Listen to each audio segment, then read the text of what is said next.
failed head coach, had a lot to say about our guy Shedeur. So we're gonna have to yap about it here. I'm here for the case study. Okay, let's dig into it. Okay. They just hate.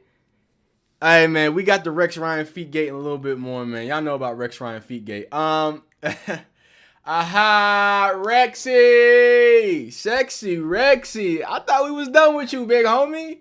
I thought when you had to backtrack them comments that you said about Shedeur the first time, I thought we was good. But no, you're back. You're lying again. And I appreciate you lying because your lies bring us great content. I'm not going to say nothing except let the Rex, the man and myth, the legends, talk about what he wants to talk about. Let's hear it. No, 100%, Greeny. And when you see this young man, like, I don't know whose fault it is. Is it this kid's fault for some reason? Or is it the organizations, have failed this guy? Look, number one, my biggest question is, you traded up to get this guy. Mm-hmm. So clearly you think he has the talent to play the position. Someone does, yes. Why hadn't he had a chance? He has no reps with the ones. We understand that, right? That's what the line's saying. That, to me, how the hell does that happen? All right? And then the other thing is, Shedeur, he's got to get over himself, too. Like he's there by himself on the bench. At the end of the game. I've seen it in the seventh game of a World Series when you lose a game or whatever. This is a pillow fight game. Nobody cares. He cares. Sit back. He cared. Yeah. Did he care? Or are you trying to make it a show and make it about yourself? You got a guy over there that, by the way, is a two-time MVP. Right there, Lamar Jackson. He was looking for you. He was looking for you right there. Why don't you share a moment with him? All right? All right, share a moment with Lamar. He's looking all over for you. Then get in there with your teammates. These are your teammates. All right? These are your teammates. And talk about, I'm not comfortable losing. You think anybody in that locker room is? They better not be. Okay? But I want to see, is it Shedeur or is it the coach? Who the hell's at fault here? Because there's a disconnect. To me, there's 100% a disconnect. Now, look, I want to see. Okay. So there's a lot. Okay. So I've only watched a part of that clip. And I got to be honest with you. I think Rex Ryan either has CTE or he shows up high as hell to these. Because I do want to point something. Before we get into the Rex files and, could debunk some of the things that he said. First off, he's never seen anybody at the end of the bench after a big game. I mean, come on, dog. Like, they was already in the comments. I don't know what's wrong with being upset with losing. But let's stop because we got to unpack things piece by piece by piece. Now, what he first said was, hey, I don't know if it's Shedeur's fault or I don't know if it's the team's fault. So I want y'all to point out, again, the biggest hater of Shedeur. And notice Tony Grossi ain't had much to say. He ain't had no hating things to say. That's why I haven't been talking about it. Tony Grossi's even like, hey. So again, for all the Shedeur Sanders haters and are people who are mad for people that are defending Shedeur, the biggest Shedeur hater, a man who just criticized Shedeur for being upset about a loss for some reason, is the same man who said, hey, clearly he's talented. If y'all thought he was talented, y'all traded up to get him.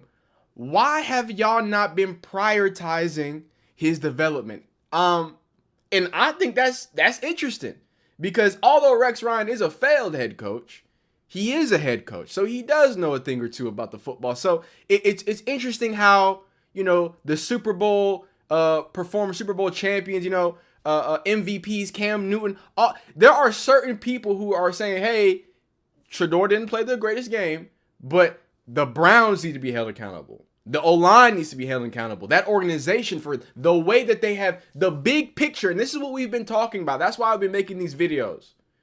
And for the last 3 weeks, hey, I've been on Dylan Gabriel's side. I've been like, yo, this team is so incompetent at the quarterback position that it goes back through history. And I think Browns fans get upset when I say that. I think they think that I think Shedeur is just going to magically fix everything. Of course he can't fix this dog shit. Have y'all seen the offense? I'm not mad at Dylan Gabriel. Joe Flacco couldn't do shit with this. But he goes up the road, he looks better. Baker Mayfield goes up the road, looks better. There's a theme with the Browns. When you get up out the Browns, you play better football. Shout out Jacoby Brissett. Shout out Jacoby Brissett, right? So I got to give Sexy Rexy a little bit of credit right there. Hey, even he sees it. The biggest Shedeur hater is like, as much as I'm about to get this nasty shit off on Shedeur, I just want everybody to know he shouldn't be in this situation. So cool. That's the most amount of credit I'm giving you, Rex Ryan, because we're about to get into the files. So let's get into the lies, because we know Rex Ryan has intentionally lied before. You know, a few weeks back. Oh, this kid, he doesn't show up to meetings. He's not in there. He's not about, and then we debunked that in 15 seconds, right? Oh, I've never seen anybody sit at the end of the bit. Well, I don't think you've been watching enough football. Because here you go, Merry Christmas, Happy Kwanzaa. There you have it. People sitting at the end of the bench, upset that they lost. Myles Garrett, there's a Brown right there. Okay? Now let's go deeper into the insidiousness of saying, hey, Shedeur, why are you trying to make it all about you? How selfish of you for you to think that the loss is on you. What? Wait, whoa. So when Rex Ryan wanted to go, he wanted Shedeur to go to the podium and say, you know what? This shit ain't even my fault.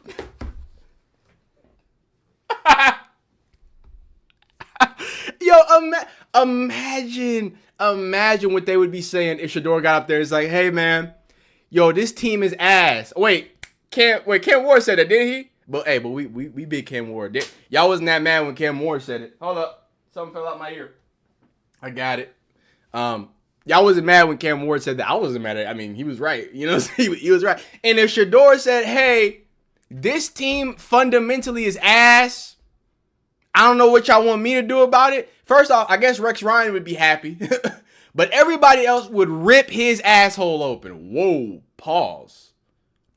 That's too much. That's way too much. I apologize, okay? Jeez Louise. But in all seriousness, is that what Rex Ryan wanted? Because, you know, funny enough, Myles Garrett spoke after the, you know, we've already watched the video where he was like, hey, Shedeur actually gave a speech to the team. He felt like the loss was so much on his shoulders that he let the team down. I let Nas down. Shout out J. Cole.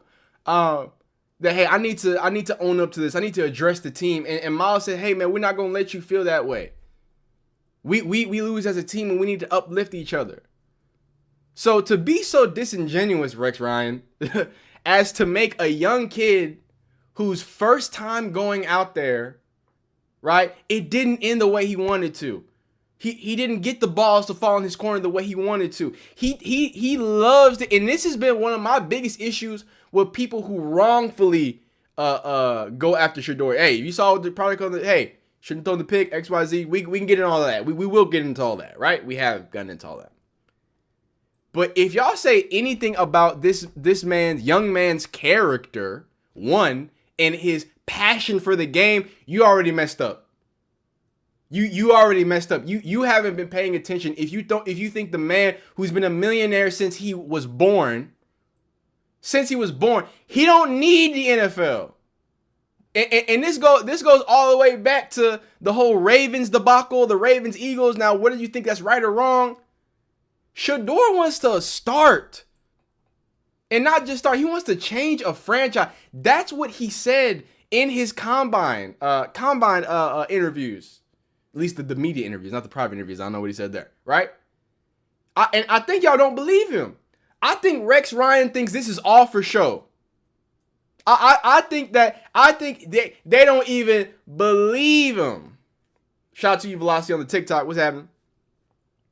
I think that's what it is. Rex Ryan can't fathom a young man who might be passionate about the Browns because they've never had a quarterback, maybe since Baker Mayfield, that gives a fuck about this team. Let's talk about it.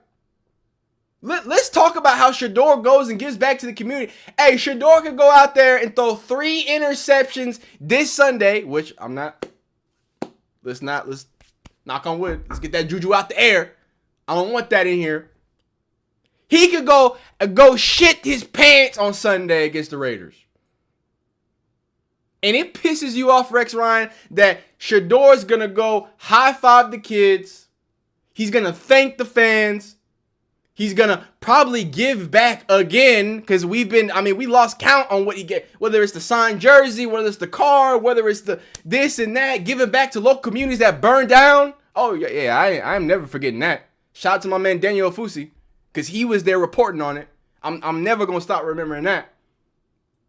Is that your problem, Rex Ryan?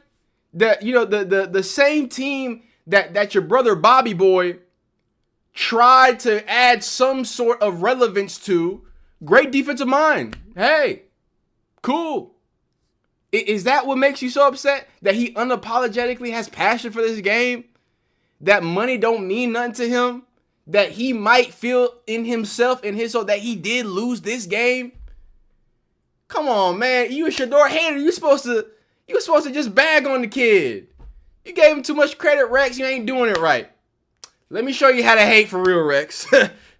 let me show you how to hate for real. Cause you ain't no such thing as halfway crooks. You can't half hate. You can't drop compliments while hating, Rex, because I know what type of person you are.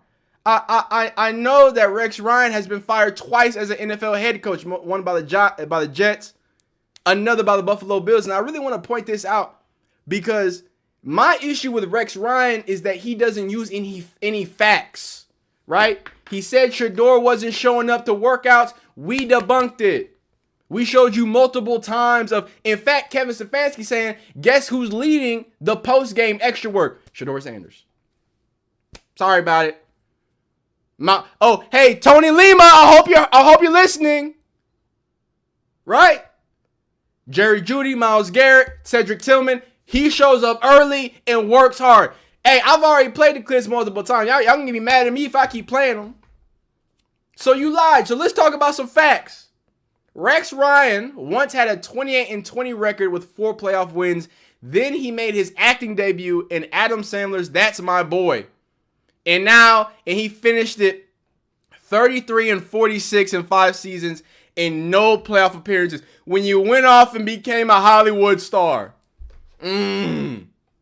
Sexy Rexy. I mean, do you care about football?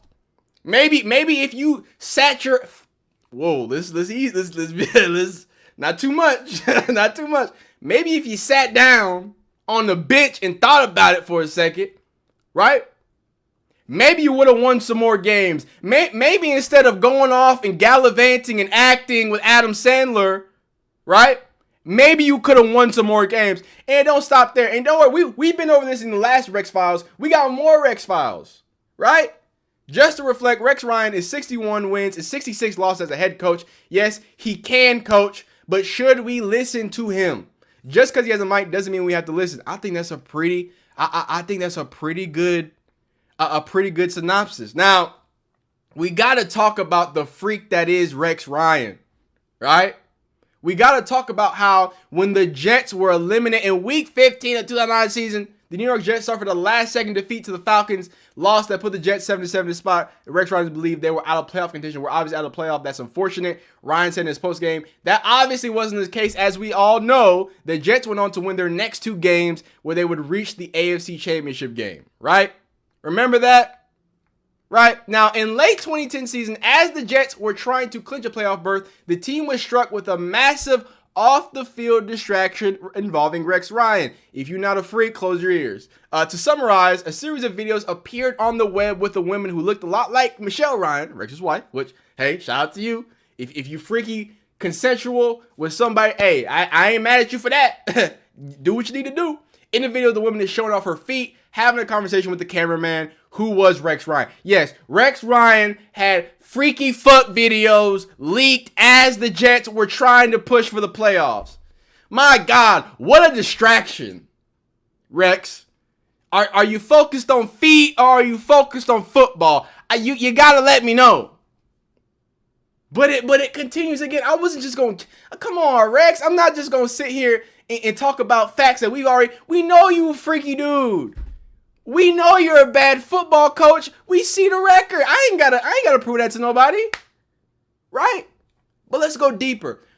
Back in 2017, assault complaint filed against Rex Ryan following bar scuffle. Yikes. You can't even stay out of the legal limelight, dog. I thought everything was legal and you were just a goofball bad coach. Apparently, a Colorado man filed an assault complaint against Buffalo Bills and New York Jets coach Rex Ryan after a scuffle in Nashville bar on Saturday. Matthew J. Harville, 30, of Pueblo, Colorado, filed the misdemeanor complaint Sunday with the Nashville police, right? According to police, Harville said that he saw Rex Ryan and his brother Rob, former NFL assistant in Nashville bar. Havel told police he went to their table, and after talking to the Ryan brothers for more than an hour, Havel alleges that Rex Ryan reached across and grabbed his neck. Havel told police the attack was unprovoked, right? No arrests have been made, nor charges filed, although Nashville police are investigating. So, you know what I'm saying? Havel told the police incident was unprovoked. Aaron said no arrests were made. Rex Ryan is a longtime Nashville Predators ticket holder, Rex Ryan, who has seen as many of their playoff games, including one of their second round shooters. So, to be fair to Rex, right? To be fair to Rex Ryan, no arrests were made. I didn't find anything else on it, right? But, I mean, you seem to be getting a little oddly freaky in them bars, too, right? You freaky in a bad way, not in a good way. Freaky as in I don't want to be around you type freaky, right? In them Colorado bars, but again, it don't end there. Why would I just bring that to you, right? How about Rex Ryan's response when he got shamefully fired from the Bills, causing a playoff drought, right? Buffalo Bills owners Terry Pegula on Monday detailed his decision to fire Coach Rex Ryan, and the details are awkward. Calling Rex Ryan's fired an executive decision, Pegula told the Associated Press that he dumped the coach during a conference call with Ryan and Bills general manager Doug Whaley. At the end of the call, Ryan requested to speak to Pegula one-on-one. Rex then directly asked him about his future beyond this season, according to the AP. I was asked a point-blank question, and based on the discussion we've been having all year, I felt it was better to tell Rex that we are going in a different direction. The ever-loyal Ryan then suggested that fill-in offensive coordinator and long-time Anthony Lynn take over as interim for the final game of the season. Pegula's interview came soon after Whaley, during a news conference, left Bills fans dazed, took zero ownership over Ryan's dismissal, saying, "I was told by my boss that I will no longer be working with Rex." Pegula certainly took full ownership of Ryan's firing, but noted that season-long input from the front office was also taken into consideration. Whaley had input on the basis of conversation throughout the year with the problems where Pegula said, "But did Doug ever say, are we firing the coach? Are we keeping our coach?" We never had that conversation. I took it upon myself to tell Rex on the basis of conversation about the games and the aftermath of certain games that, hey, things aren't going well. Said Pegula, none of us are happy with this season. So, again, Rex Ryan, I want to make sure we have the facts. Let's everybody bring our facts to the table. Oh, I got more. Don't worry. I don't want to have to get in there. I don't want to have to get in there. Right? However, what I do want to point out is the facts for you, Rex Ryan, is that you have a losing record as a head coach. Nothing wrong with that. Hey, congratulations on being an NFL head coach. That's a great thing. Great accomplishment. Only so many people can do that. I'm not here to be disingenuous about that. Phenomenal stuff. You did great things. The butt fumble was probably the highlight of your on-field coaching career. Merry Christmas, right? But I everywhere I look, I just see you getting not only fired, right? Not only getting upset at that firing, not only not doing your job, but also not being focused, doing extracurricular activities, playing with people's feet, right? You know what I'm saying? Wait, where's that thing where you said, "I'm just a freak"? He said, "I'm just a freak." Here it is. Rob Ryan candid about Rex's foot fetish. Calls brother freaky. Your own brother was calling you a freak bull. You know, the brother who's respected in the world of the NFL, right? Notable defensive assistant, Bob Ryan, right? Or Rob Ryan. I call him Bob. He called you a freak bull. I got ammo. I got clips. Rex Ryan wanted to leak a fake disease to get J.J. Watt to drop in 2011. That's real nasty. Now, I gotta be fair to Rex Ryan. When you actually read it, JJ Watt said it was in a joking manner. But, I mean, based on the shit that Rex Ryan does, who knows? Who knows? But, you know, it is what it is. The Rex, I mean, y'all see it. The Rex files go way deeper. It's a lot of freaky shit. I gotta be honest with y'all. If a chick's got good feet, I'm looking. Rex Ryan still has zero shame about the foot fetish heard around. You ain't even got no shame about it, Rex. Y'all had a terrible playoff run. You was playing around frolicking in feet. You released your freaky video, and you ain't been the same since. My God. Well, hey, keep going with the hot takes. Keep going with the lies. I'll be here every time to expose you, Big Rexy. Sexy Rexy! You have a phenomenal day if you're watching this video. If you're watching the stream, stay locked in. We got more to do. But if you're watching the video, like the video. If you like it, dislike it if you don't like it. Subscribe if you like football content of all shapes, sizes, forms, and fashion. Continue to be great. You having a great one. Peace. So how we feel about that, huh? Chat, how we feel about the Rex files, man? Oh, y'all weren't aware about the freaky foot videos. Dude in the bar had open-toed shoes and Rex couldn't take it. he said, come here, boy. Come here, boy. How do y'all feel about the Rex files, man? Y'all let me know. Let's stop this poll. Next, we're gonna obviously talk a little bit about Shedeur's performance or whatnot. We got some people who are a lot smarter than me that have given their opinions. We're gonna listen to their opinions. But let me throw up a quick poll for y'all.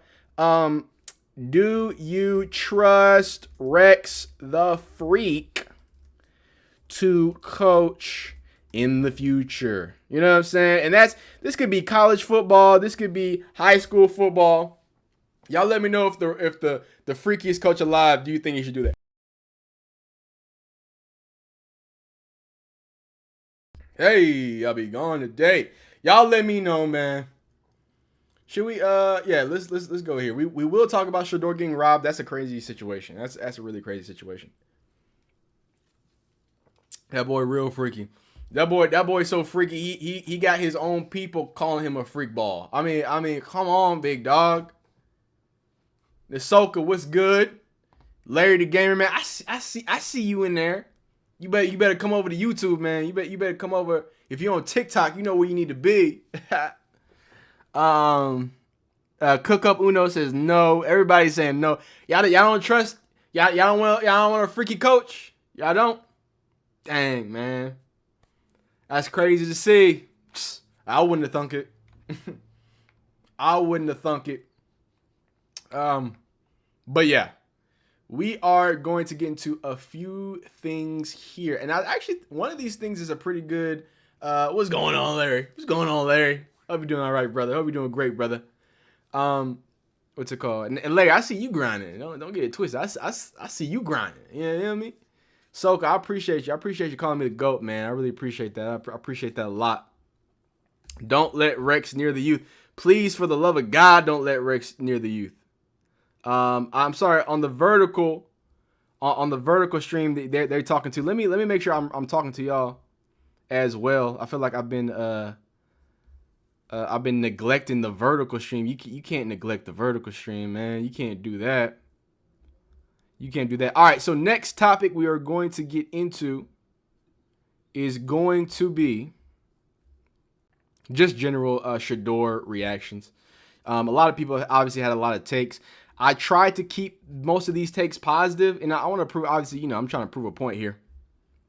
Appreciate the jewels on the short side. No, keep him away from college girl feet. That's what Billabong says. Keep him away from the girls. Hey, I'm not mad at that assessment at all.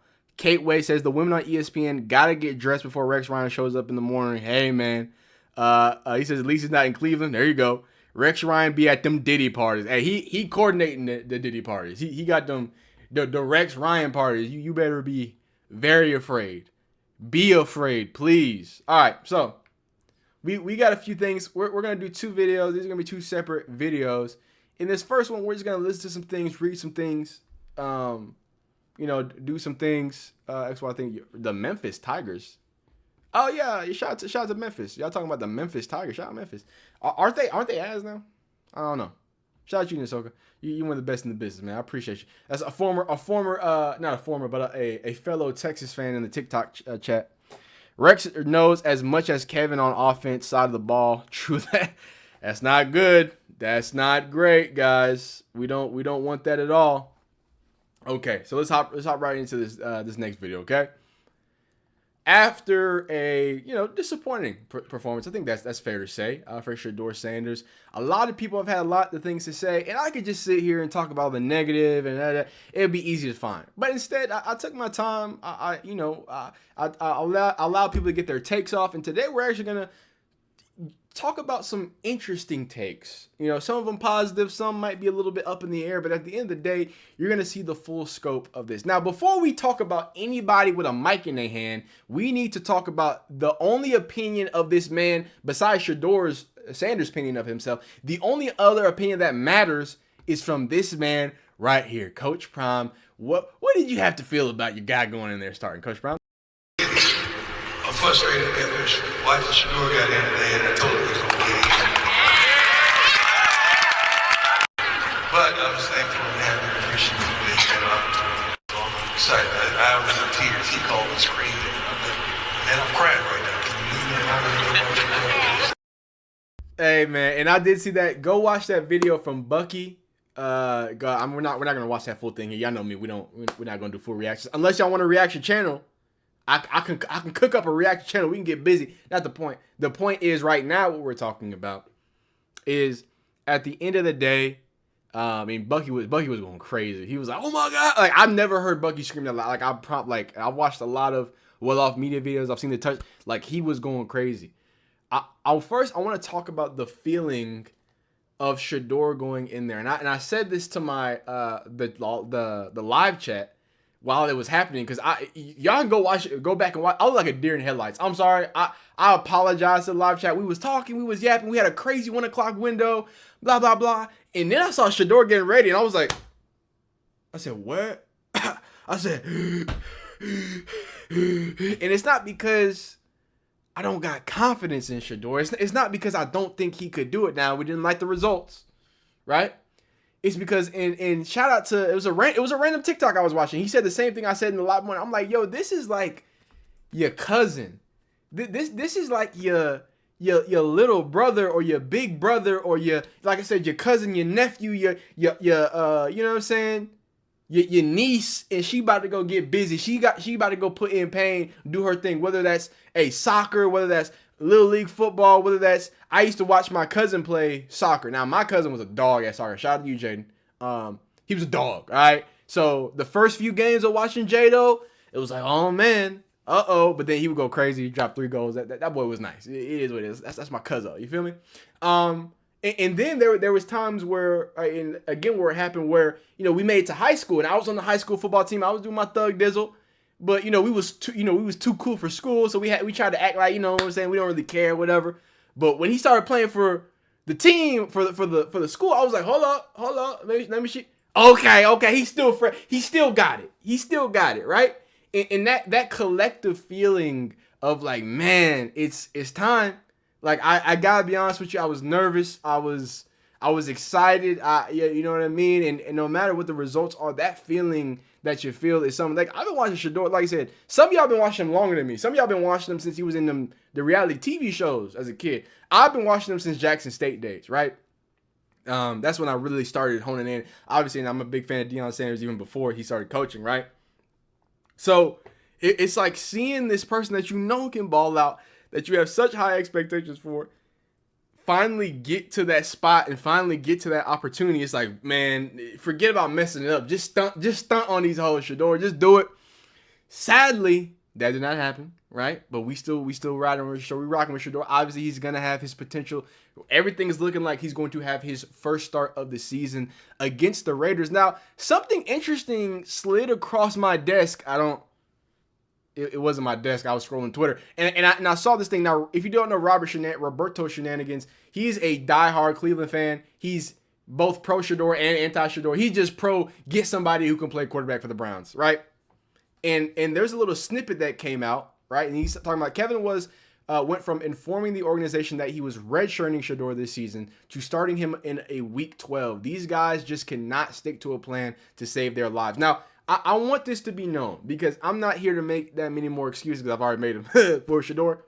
I am here to tell the truth, and the truth, and if y'all want something consistent from me, something I've consistently been saying for about a few months now, is there is no plan at the quarterback position. And if there is one, it's terrible because the plan changes every 2 weeks. It changes. Hey, let's have Kenny Pickett and Joe Flacco in here. You know what I'm saying? We're going to have some youth. Actually, we're going to draft a dude in the 3rd round. He's going to be the next guy. Actually, he's going to be the backup because we're also going to get Shedeur. We're going to waste a two depth picks on getting 2 quarterbacks after we just signed 2 quarterbacks and we have the most expensive quarterback on our roster. What in any of that made you think that there was a plan? I thought there was no plan. And if there's a plan, it's the worst plan ever. Y'all cannot stick to the plan. Then we find out, I don't know how, this is my first time seeing this. This is reported, and I gotta check into where this is reported. This looks like an ESPN article. But shortly after the draft, Browns head coach Kevin Stefanski began informing the members of the organization that this would be a redshirt year of sorts for Sanders. He wasn't expected to play at all this year unless things got ugly. The Browns wanted him to sit and learn. We're not even to Thanksgiving yet, and darkness has fallen on Cleveland. There was Sanders thrust into duty as the backup quarterback in November when the Browns began the season, hoping he wouldn't have to play at all. This is Mary Kay Cabot. I'm sorry. I've been reading too much of her stuff. I will go on the limb and say this is from Cleveland.com. You have to be subscribed to do that stuff. That's probably why I haven't seen this. So, and y'all know when Mary Kay Cabot and when Cleveland.com, when they leaked stuff, it's from the organization. I'm telling y'all, as much as we don't like Mary Kay, as much as she gets annoying, as much XYZ, she has the inside information. She's getting told directly from the organization when she tells these stuff. So I'm happy that Kevin Stefanski told somebody, right? And what this shows is that, kind of like we've been kind of alluding to, somebody like Shedeur on the team, right? And I think a lot of Browns fans are expecting Shedeur to get kicked to the curb, even if he has a bad game. But guys, you have to remember, he was not supposed to play at all, apparently from the head coach's mouth, told to the organization. Not even supposed to play. Just supposed to sit and learn. That's interesting.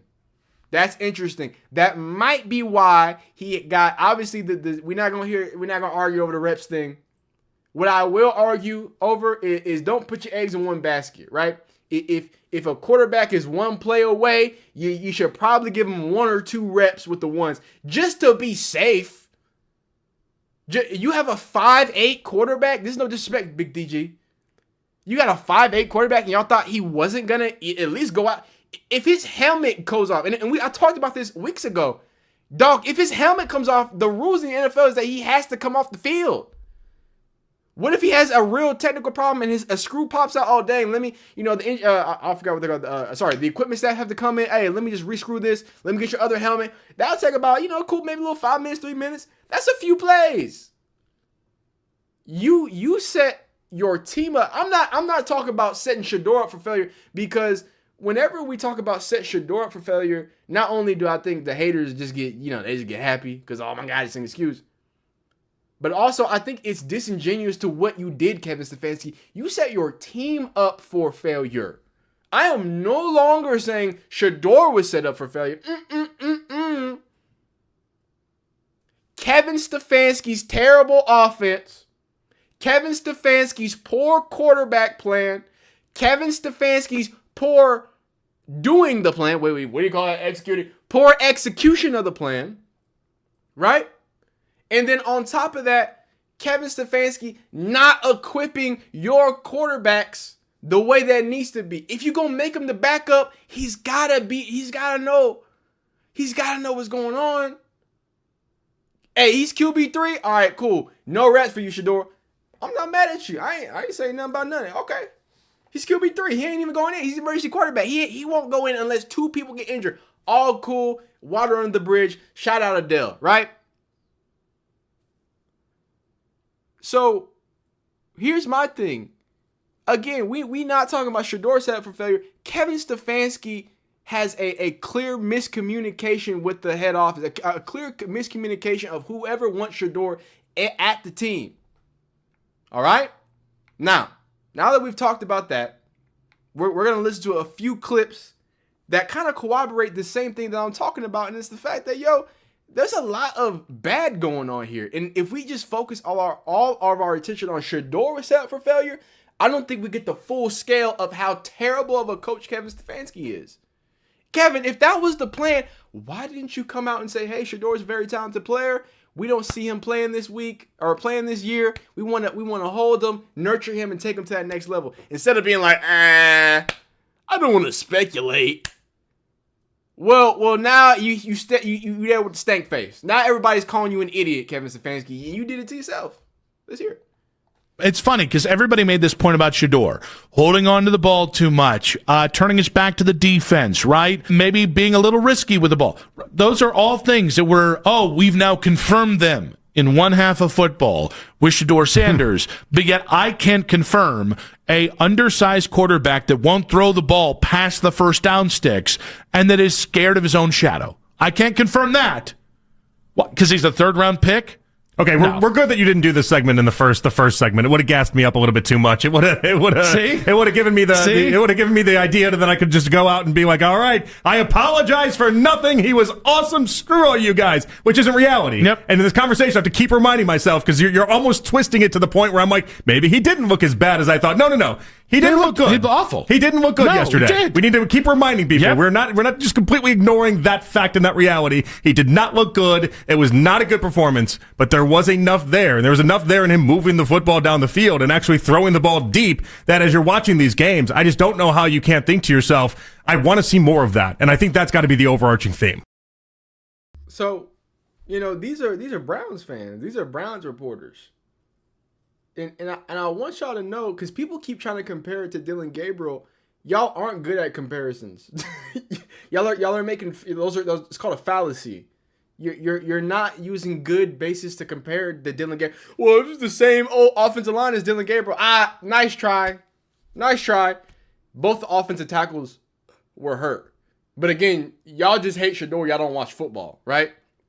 Oh, Dylan Gabriel, same thing when he was backing up Joe Flacco. He didn't get reps. Nice try. No, Dylan Gabriel has been getting first-team reps since the preseason. Oh, well, everybody was so harsh on Dylan Gabriel. Yes. One, and this going to blow some of y'all people who don't watch football. It's going to blow y'all mind. He ran the same offense in Oregon, guys. I made a video about it. Go watch it or go watch more football, please. Wide zone offense. It's the same, at its core, same offense that Kevin Stefanski wants to run. Wide zone offense. Heavy tight end sets. Lots of motion. Lots of play action. And which is funny because Dylan Gabriel, and this is not being me, like Dylan Gabriel is bad at play action. I never guessed that. He's been looking more mobile, and like I said, I'm not negative Dylan Gabriel. I'm just gonna tell you the truth. The play action surprisingly has been bad. The footwork has been very bad from Dylan Gabriel. That's like the most surprising thing. We knew he can't throw the ball far, but the footwork has been kind of puzzling to me. Anyway, so it's not apples to apples, dog. Seattle in the house. Hey, appreciate it with the $10, C. Anderson. Just left G Bush. Shout out to G Bush. You know he does it the biggest. You know he does it the best. I was in the middle of a rant, and in my rant, I was like, how I forgot what I was talking about. I forgot. I lost my train of thought. I had to pause the recording. What was I talking about? Somebody in the chat. What was I talking about? Hey, DG. I was talking about DG. I was talking about what's it called? What he can and what he can't do. Somebody please remind me. Dang it, C. Anderson. I appreciate the $10, but my train left the station. What was I talking about? DG is a head coach quarterback. Oh, apples to oranges. Yeah. Apples to orange. So I implore you people, when we make these conversations, just watch football. Just watch it. Just watch the preseason. Have all the context before you say, well, Dylan Gabriel did this. Appreciate y'all Dylan's footwork. I appreciate the live chat for reminding me. Well, Dylan Gabriel was able to look awful. Like, what are y'all talking about? Like, and when y'all say that, people are like, oh, well, if Dylan Gabriel, I'm not blaming you, Sam. I'm not blaming you. if Dylan Gabriel went out and put those stats, no, Dylan Gabriel has had worse stats. Did y'all forget? Wait. Please don't tell me y'all forget him throwing an interception and then throwing himself into a safety. Did that not happen like a few weeks ago? Wait, hold up. We don't have to do this thing where we try to elevate Dylan Gabriel because you hate Shedeur. I promise you we don't have to do that. Because I don't do that on my channel. When it's bad, it's bad. When Shedeur is bad, hey, you play bad. But I'm a Dylan Gabriel guy. Dylan Gabriel gives back to his local communities. He donates his NIL to make sure his high schools in his area get new fresh stuff. He's a nice guy. He's got a historic college career. Most starts, most touchdowns. Hey, man. And now my audience might not be a fan of DG, but me, I'm not mad at DG. But I'm gonna be truthful about DG. You got, and shout out to the TikTok chat. They're talking about it. Hey, DG, you should have known this offense. This was self-admitted from Kevin Stefanski because they run the same offensive scheme. You had reps since the preseason. You're the only. Dylan Gabriel had the most one reps out of any quarterback on the roster. Because Joe Flacco, again, some of y'all don't watch football. That's okay. Let me educate you. In the preseason, Joe Flacco wasn't taking reps because he's old as dirt. he's old. So he wasn't taking any reps. It was Kenny Pickett and Dylan Gabriel splitting 1 reps, guys. And remember, Kevin Stefanski said since he was drafted, he has not thrown with the first team. I'm not using that as an excuse for Shedeur. I'm asking you, what's Dylan Gabriel's excuse for looking as awfully mid as he is? I got the answer. Don't worry. Don't think about it. It's Kevin Stefanski. It's the supporting cast.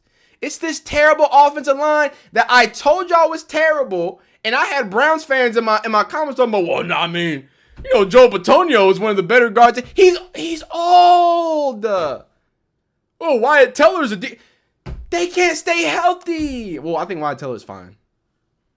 Both of the tackles were injured in this game. And they've been in and out. Cornelius has been in and out the rotate. Like, I beg y'all. And I know nobody wants to watch Browns football. I know. It's not fun. But before y'all go making these takes, I implore y'all to just have the facts together. Please. Doggy Bone, same. Leaving G Bush live. You know I'm here. I appreciate that. I appreciate the 5. I appreciate y'all donating. Let's get through a few of these videos. I'm gonna shut up. I'm gonna stop yapping, and then we'll yap a little bit and we'll end this video off. All right.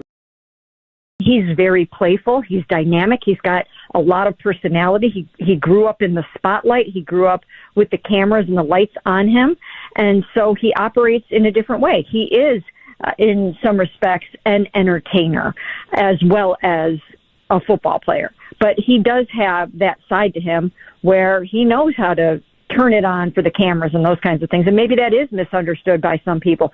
But I will say this. He is very, very well liked in that locker room. He brings a lot of lightness and fun and humor to the situation. His teammates really, really like him a lot. And I think they're going to go out there and they're going to play very, very hard for him, and they're going to support him. Oh, man. Not Mary Kay saying that the locker room look. Hey, Tony Lima, Tony Lima, where you at, big dog, Tony? I thought you were waiting for the leak from the organization. Y'all know me. I'm about Mary Kay. I gotta read between the lines what she says.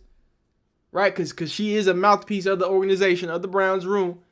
It's so interesting that Mary Kay comes out and says, he's pretty loved in the locker room. You didn't have to tell me that. Because if you were paying attention, Jerry Jeudy's already said that. Myles Garrett's already said that. Cedric Tillman's already said that. Tommy Reese has already said he's a hard worker. He shows up. He does what he needs to do. So, That's my biggest issue with people who still hate Shedeur. It's okay if you didn't like, hey, you didn't watch Colorado football, you don't know who he is. You don't mess with Shedeur. But if you're a Browns fan and you're gonna tell me a Texans fan and a sad Texas fan, shout out to them Rockets, them young Rockets, we coming. You better watch out for Alfred Sengun. Anyway, if you're telling me I can decipher these things by just watching the post game, just watching some of the interviews, y'all are either disingenuous or y'all just lying because y'all trying to get hate off. I said I wasn't going to yet, but let's end it right here. I'm not going to play the Michael Irvin thing because Michael Irvin is biased. He's more biased than me. You think I'm biased. He's a prime guy. He's always been supporting him. He had nice things to say about Shedeur. Just know that. This was surprising. It's an amateurish organization. The way they have handled the quarterbacks from the moment they drafted Shedeur, they were all doomed to get fired because of it. And that's what's going to happen. It's an embarrassment. I've never seen it mishandled worse. Guys, the only person who hates Shedeur more than Tony Grossi is Rex Ryan. That's the only person on earth who hates Shedeur more. You're telling me Tony Grossi is saying the same shit that this Shedeur Glazer is saying? Oh, man. Oh man. Am I making excuses now? Am I being delusional now? I've been saying this shit for 2 months. The plan is there is no plan. I know y'all don't believe me, but I do have a job outside of this. Outside of yelling in microphones, I do have a job, right? It don't take much if you've had a job and you've planned things out and you've planned strategies out to know what you don't got a fucking plan. I know because good plans don't flip and flop and oh, I didn't know we were trading Joe Flacco. What? That's not how plans operate. That's not how plans go. And the beautiful thing about plans, and this is how I knew there's no plan, because plans have contingencies built into it. Hey, if plan A don't work, oh shit, we gotta go BCG. Oh shit, we gotta go here. Oh hey, by the way, these are things when we get into meetings and we have plans and we plan things out. We sit and we say, hey, what's the worst that could happen? This could happen. Okay, well when this happens, we're gonna do this. Okay, cool. When this happens, we're gonna do this. There was no planning in this plan. That's been my thing the whole time. What planning was in the plan, guys? Y'all can't stick to shit. But hey, don't listen to me. Listen to Tony Grossi. Listen to the biggest Shedeur hater in the Browns media. Y'all got him calling out the Browns. Yeah, I guess I'm just a crazy biased Shedeur fan. Y'all let me know how y'all feel below in the comments. Like the video if you like it, dislike if you don't. If you're here live, we just getting started. We just getting started. So stay locked in. Have a blessed day. Be great. Subscribe if you enjoy football content of all shapes, sizes, and forms, and fashion. It's getting spooky. Hey man, we got a lot of people in here now. I see all y'all was held out. Y'all was held up by my guy G Bush. Shout out to G Bush, man. Y'all know when G Bush come through, man, he just moved the ocean. You know what I mean? He got G Bush got too much motion. He be you know what I'm saying? He be hogging up the audience. That's just how he get. I'm gonna get like that when one day I see you, G Bush. I'm gonna get like that. I'm gonna start snatching audiences. Nah, shout out to G Bush. I appreciate first what he does. I appreciate that y'all rock with both. Appreciate that y'all respect him and what he does. Y'all know I collab with him. I'm looking to collab again. I can't wait to go back on there and talk that talk. Hopefully we could talk after this Raiders situation. Hopefully everything goes good, everything goes crispy, and it's a lot better than what we saw last time. So I really appreciate y'all from leaving G Bush coming over here. It's really good stuff. Really good stuff. Now, what we're gonna do next is we're gonna listen to. We're not gonna do the Cam Newton thing because I feel like I'm sure you've heard what Cam Newton had to say. I'm sure you have. I gotta be honest with you. What we will do though is, I don't know if you know it, and I'm about to read the chat a little bit, make sure everybody's good. A good fair bit of ex-coaches, I guess some ex-coaches, yeah. They had some ex-coaches, we had some ex-players, specifically backup players. We had obviously Cam Newton, and again, I'm sure you've seen the Cam Newton video, so I don't want to bore you. I'd like to do something a little different. You feel me? So I don't want to bore you too much there. But y'all know Cam Newton was on Shedeur's side. I mean, y'all know how that go. y'all know how that go. Hey, just because he got silly hats don't mean he's a silly person. Even though I do think Cam is a little bit of a silly person, but we love Cam around here, man. We love Cam right here. This next part, we're gonna get into not necessarily a film breakdown, because that's gonna be for my members. For my members, I'm dropping. I finally decided, and because I told y'all I made that post, y'all was supposed to comment. Only 2 of y'all commented what y'all wanted, so it delayed me a little bit. But y'all will get y'all's first batch of members content. Members, if y'all check, y'all just got a fresh batch of member content. I made some old videos that were unlisted. I don't use anymore. Those are for you. I'm about to go back and make a bunch of old videos that are unlisted available to my members. So if y'all want to do that, there's classic Colorado videos in there. There's, non-Shedeurs. There's all types of like throwback stuff in there. And then you're also going to get some all 22 from me. So shout out to all my members. If you want to see that, get locked in. We're also going to react just to the highlights like we talked about on stream.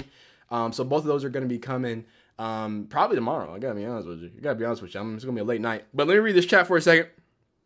Bruh, Sean King had me heated with them shots at Shedeur. I don't care what Sean King. I'm not here. Here's my thing. What we not gonna do is buy into the hatred, because y'all gotta understand Shedeur Sanders has created an economy from what he does, what he says, and stuff like that. And I'm a part of it. Y'all know me. What's it called? But I'm very open about it. I tell y'all, hey, I'll make other football videos. Shedeur videos get the most views. I'm not mad at it. I know what's going on. I know what's happening, right? Some people, though, they want to pretend like they don't know what they're doing. Rex Ryan wants to pretend like him saying Shedeur's name, he don't know what was going on. Grossi is a whole vibe. He gives out headaches. Painful. Could be considered migraine-ish. I see that. Let me read a little bit of the chat here, and we're going to get to this next video. We finally here. 12. Appreciate it. Bridget, always here. Those who hate Shedeur have deeper issues. I'm gonna make Nisa don't get. I'm just making some more moderators now. I'm just gonna make some more moderators because I think having a few more. Dog says it's a tie between Grossi, Ryan, Lima, and Beer. You know what? I'm not even going. I wanted to make this video about Anthony Lima, but I've realized that he is such a troll, and some of y'all have already told me. I'm not doing, because he made a comment that pissed me off. He was like, Shedeur is such a likable guy. I just like messing with his audience. Like, that's not what it is, bro. Oh, Breer. Okay, is Breer a bigger hater? Okay. Trizzy says the switch up, and Trizzy, Trizzy, go ahead, man. Go ahead and become a moderator, Triz. Big Triz. Triz is always here. You know what I'm saying? But Trizzy was saying the switch up with Grossi is like one of those gold digger vids on YouTube, I swear. That's crazy. Odds Raiders game going to be sellout with 12 jerseys. It's going to be crazy. I think going to be crazy. I don't understand how he doesn't go crazy. So I added a few moderators there. I appreciate y'all for rocking and rolling with me. Brian Johnson says Bomani Jones is another hater. Yeah, Bomani Jones is a super hater. Bomani Jones likes to do this thing because he's like, and pardon me when I say this, when I say this word, I'm not saying it like other people say it. I know the actual definition, the original definition of the word woke. Whoa, don't say it. Scares people when I say it now. Y'all, they don't mess it up. He's like so woke that he has to be anti what everybody else wants to go against, right? So he knows people like Shedeur, so he has to find some intellectual way to be against Shedeur. Like Bomani, it went from I was annoyed with Bomani, and then I started to see, I see what you're doing. You're just trying to be so that like, oh, but I'm actually smarter than all y'all. This is the real reason, Shedeur is actually a Nepo baby. That's why we all need to hate him. Like, I don't see y'all giving, and we will do a Cam Ward video tonight. I don't see y'all giving, some respect to Cam Ward. If y'all gonna shit on Shedeur, how about we uplift Cam? Can y'all do that? I've been doing that. Little old me with a big forehead.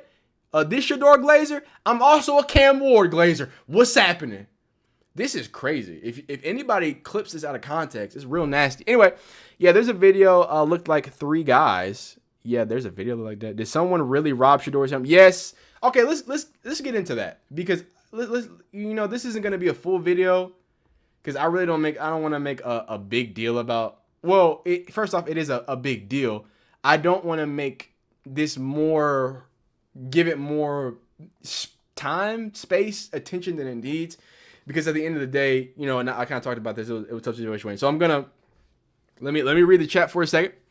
Yeah, so many haters, but it motivates him to be great. Did someone really rob him? We're gonna go over that. Yeah, there's a video look like 3 guys. Obviously, you already said that. Yeah, 200K from him. Yep. Cam Ward is a dog. Absolutely. What about Acho? He throws shade indirectly. Dr. Amy Rucker. You know ball. You know ball. Acho is another one. RG3 is another one. See, there's a hater like Tony Grossi, like Lima, like Breer, right? Or like Bomani Jones. But then you have someone like Acho who is like a slick hater. Again, who's trying to like get these intellectual takes off, right?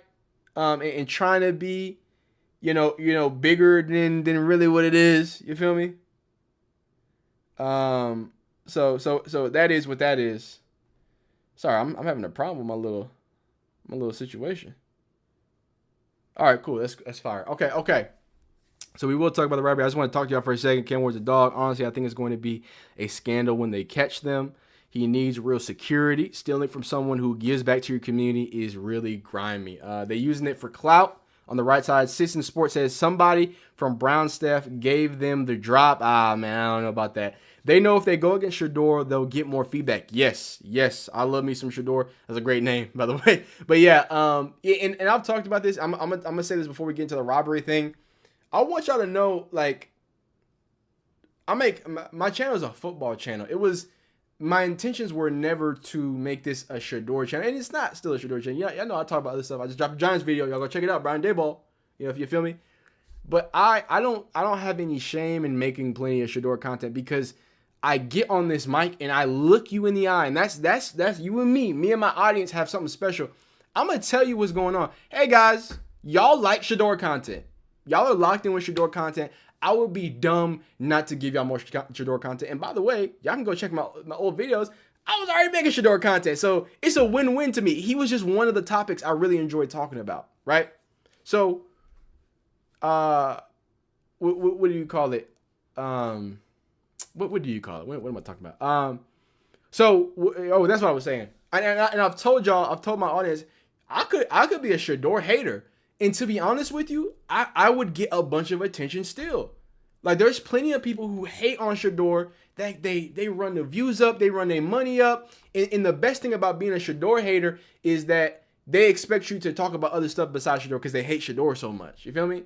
They only want you to talk about here and there. I like talking about Shedeur. So the fact I talk a little bit extra, I don't care. I'm going to just make more videos. I'm going to just grind. I'm going to work harder. I'm going to give the people what they want, and I'm going to do some more too on top of it. So that's just how I look at it. I think hatred is a very low bar, right?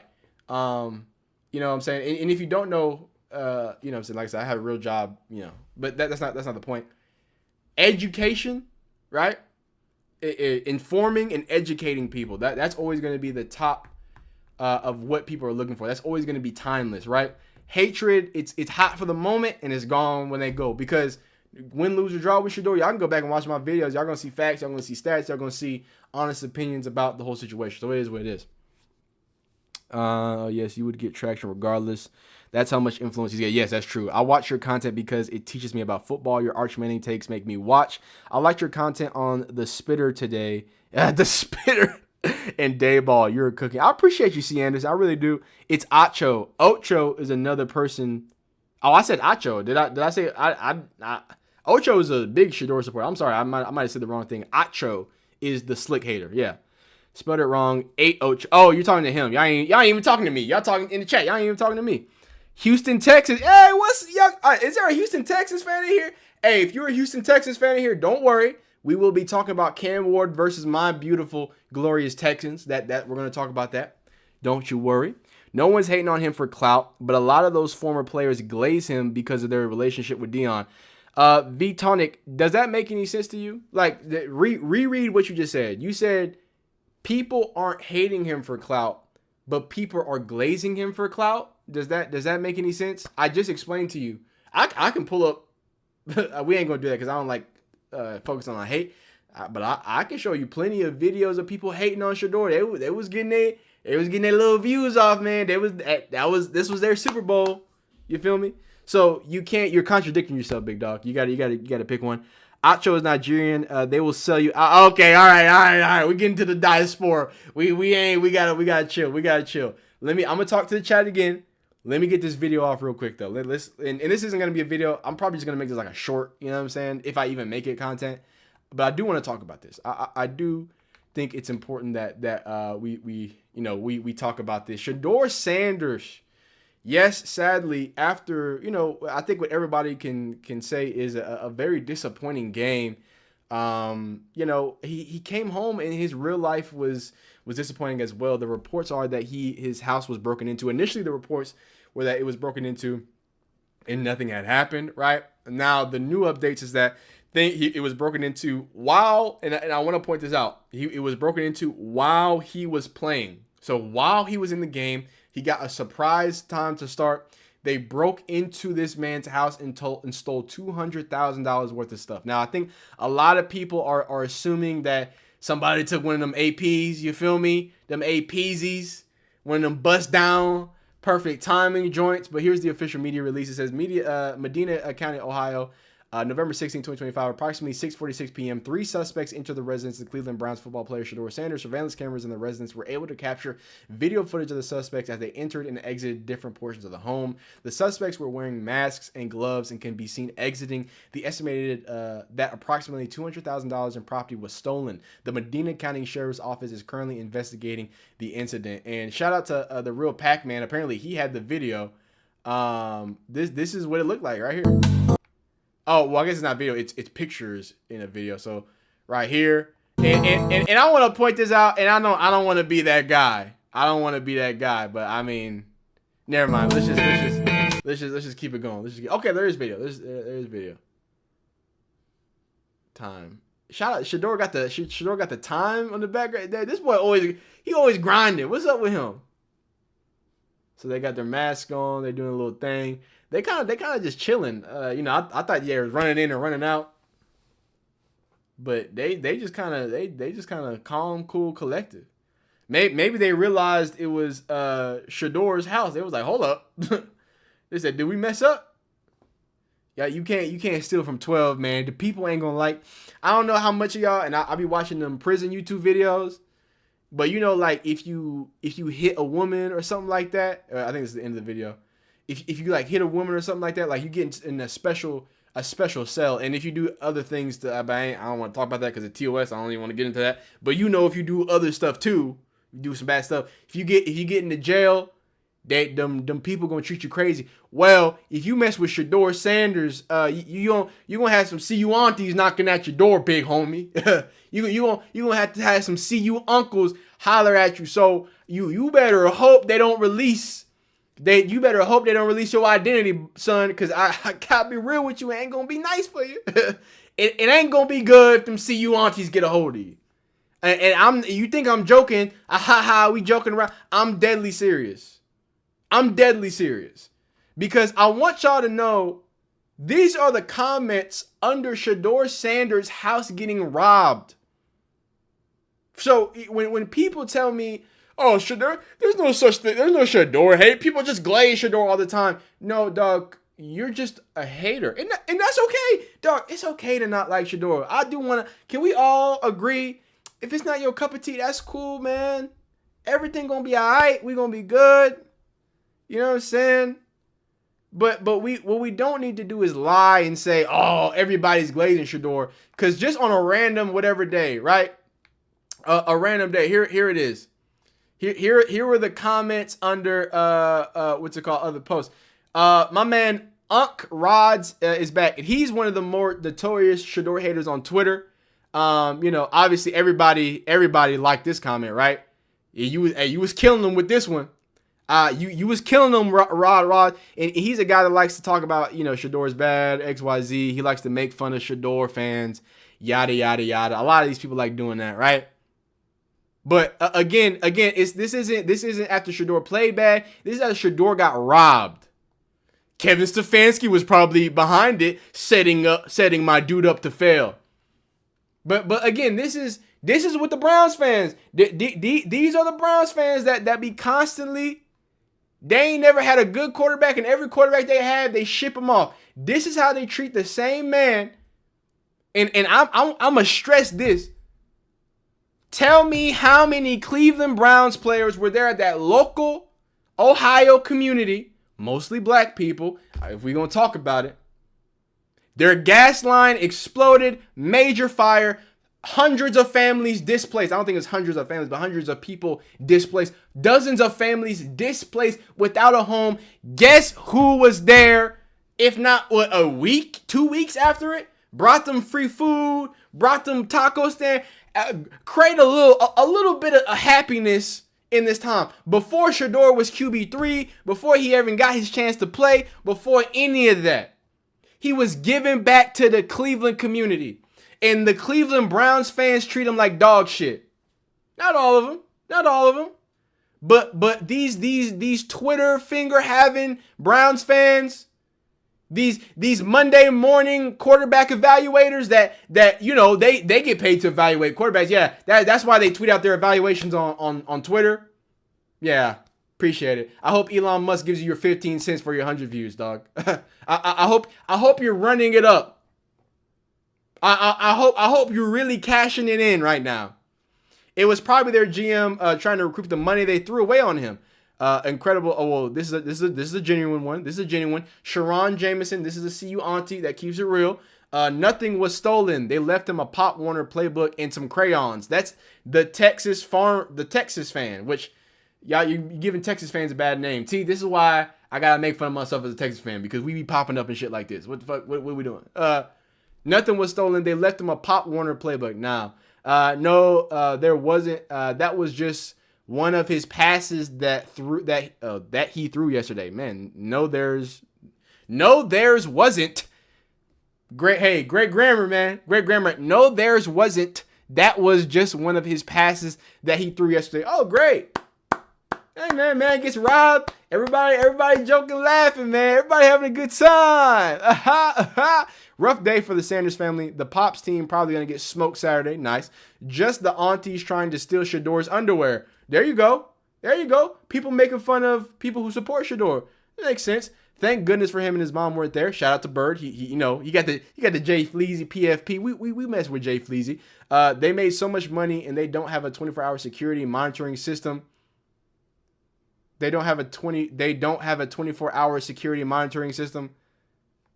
My nigga, this is the okay, cool. They didn't steal his skills. He never had any. Nice. Conveniently timed cushion from Gabriel. What? What?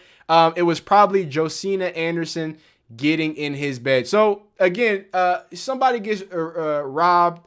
Somebody gets things stolen from them. Everything is jokes to y'all. But I mean, that's the internet. Look, I'm not freaking out. I just want y'all to know, because I have so many people who tell me, "Oh no, people don't hate Shedeur. People don't hate Shedeur. It's cool to call him trash when he has a bad game. I get that. That's the internet. Hey, it is what it is. Nuance, whatever. Cool. I'm not even mad at y'all. He played bad. Cool. The man got robbed. The man, and if he didn't get robbed, he got his stuff broken into. I'm gonna tell you 2 stories of me getting robbed. I told this. I think I told a little bit of it a few days ago, but I only told you one of the stories. I told you the oh my god, I just broke a keycap off. What in the so I've been not at no gunpoint or anything before anybody like freaks out. I say I was stolen from. I wasn't really robbed, but someone broke into my car before, and then somebody broke into my house when I was a kid. And to go from the kid one, and the only reason why I'm gonna tell you this is because even if nothing was stolen, even if $200,000 worth of things weren't stolen, as a kid, I remember when that happened. First off, they took my iPod, they took my Xbox. I was very upset. It fucked my summer up. I was literally about to go on a trip, on my favorite rocket ship, and I couldn't do it. I didn't have my iPod. I didn't have my situation right. And I'm sorry, I'm kind of cussing a little bit too much. Y'all stop me from cussing. But what had happened was, they came in and actually came back from school when it happened. And it just, because obviously, the parents were there, blah, blah, blah. So it wasn't like I was sleeping and somebody came in. But I remember coming in and it just didn't feel right.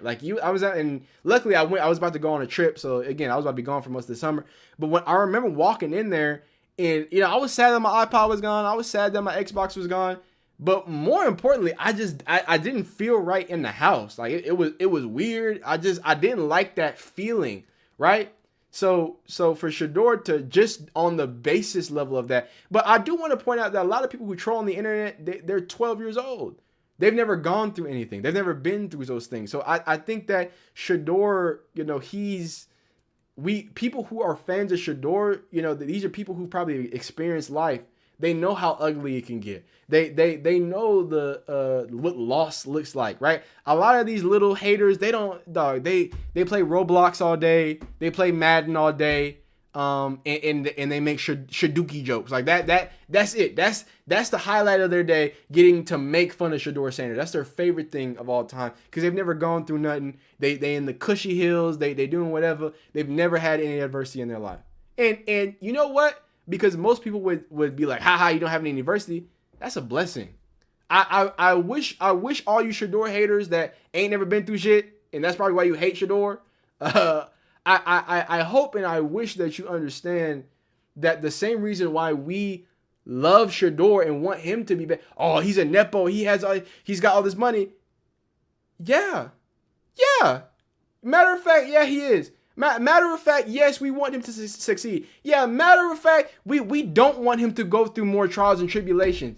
Matter of fact, yeah, with only adversity I want Shedeur to go through is on the football field. Is that it? And by the way, for you too, I don't want you to get robbed. I don't want anybody to go through some things like this. I want everybody to be able to sleep in a place where they feel safe.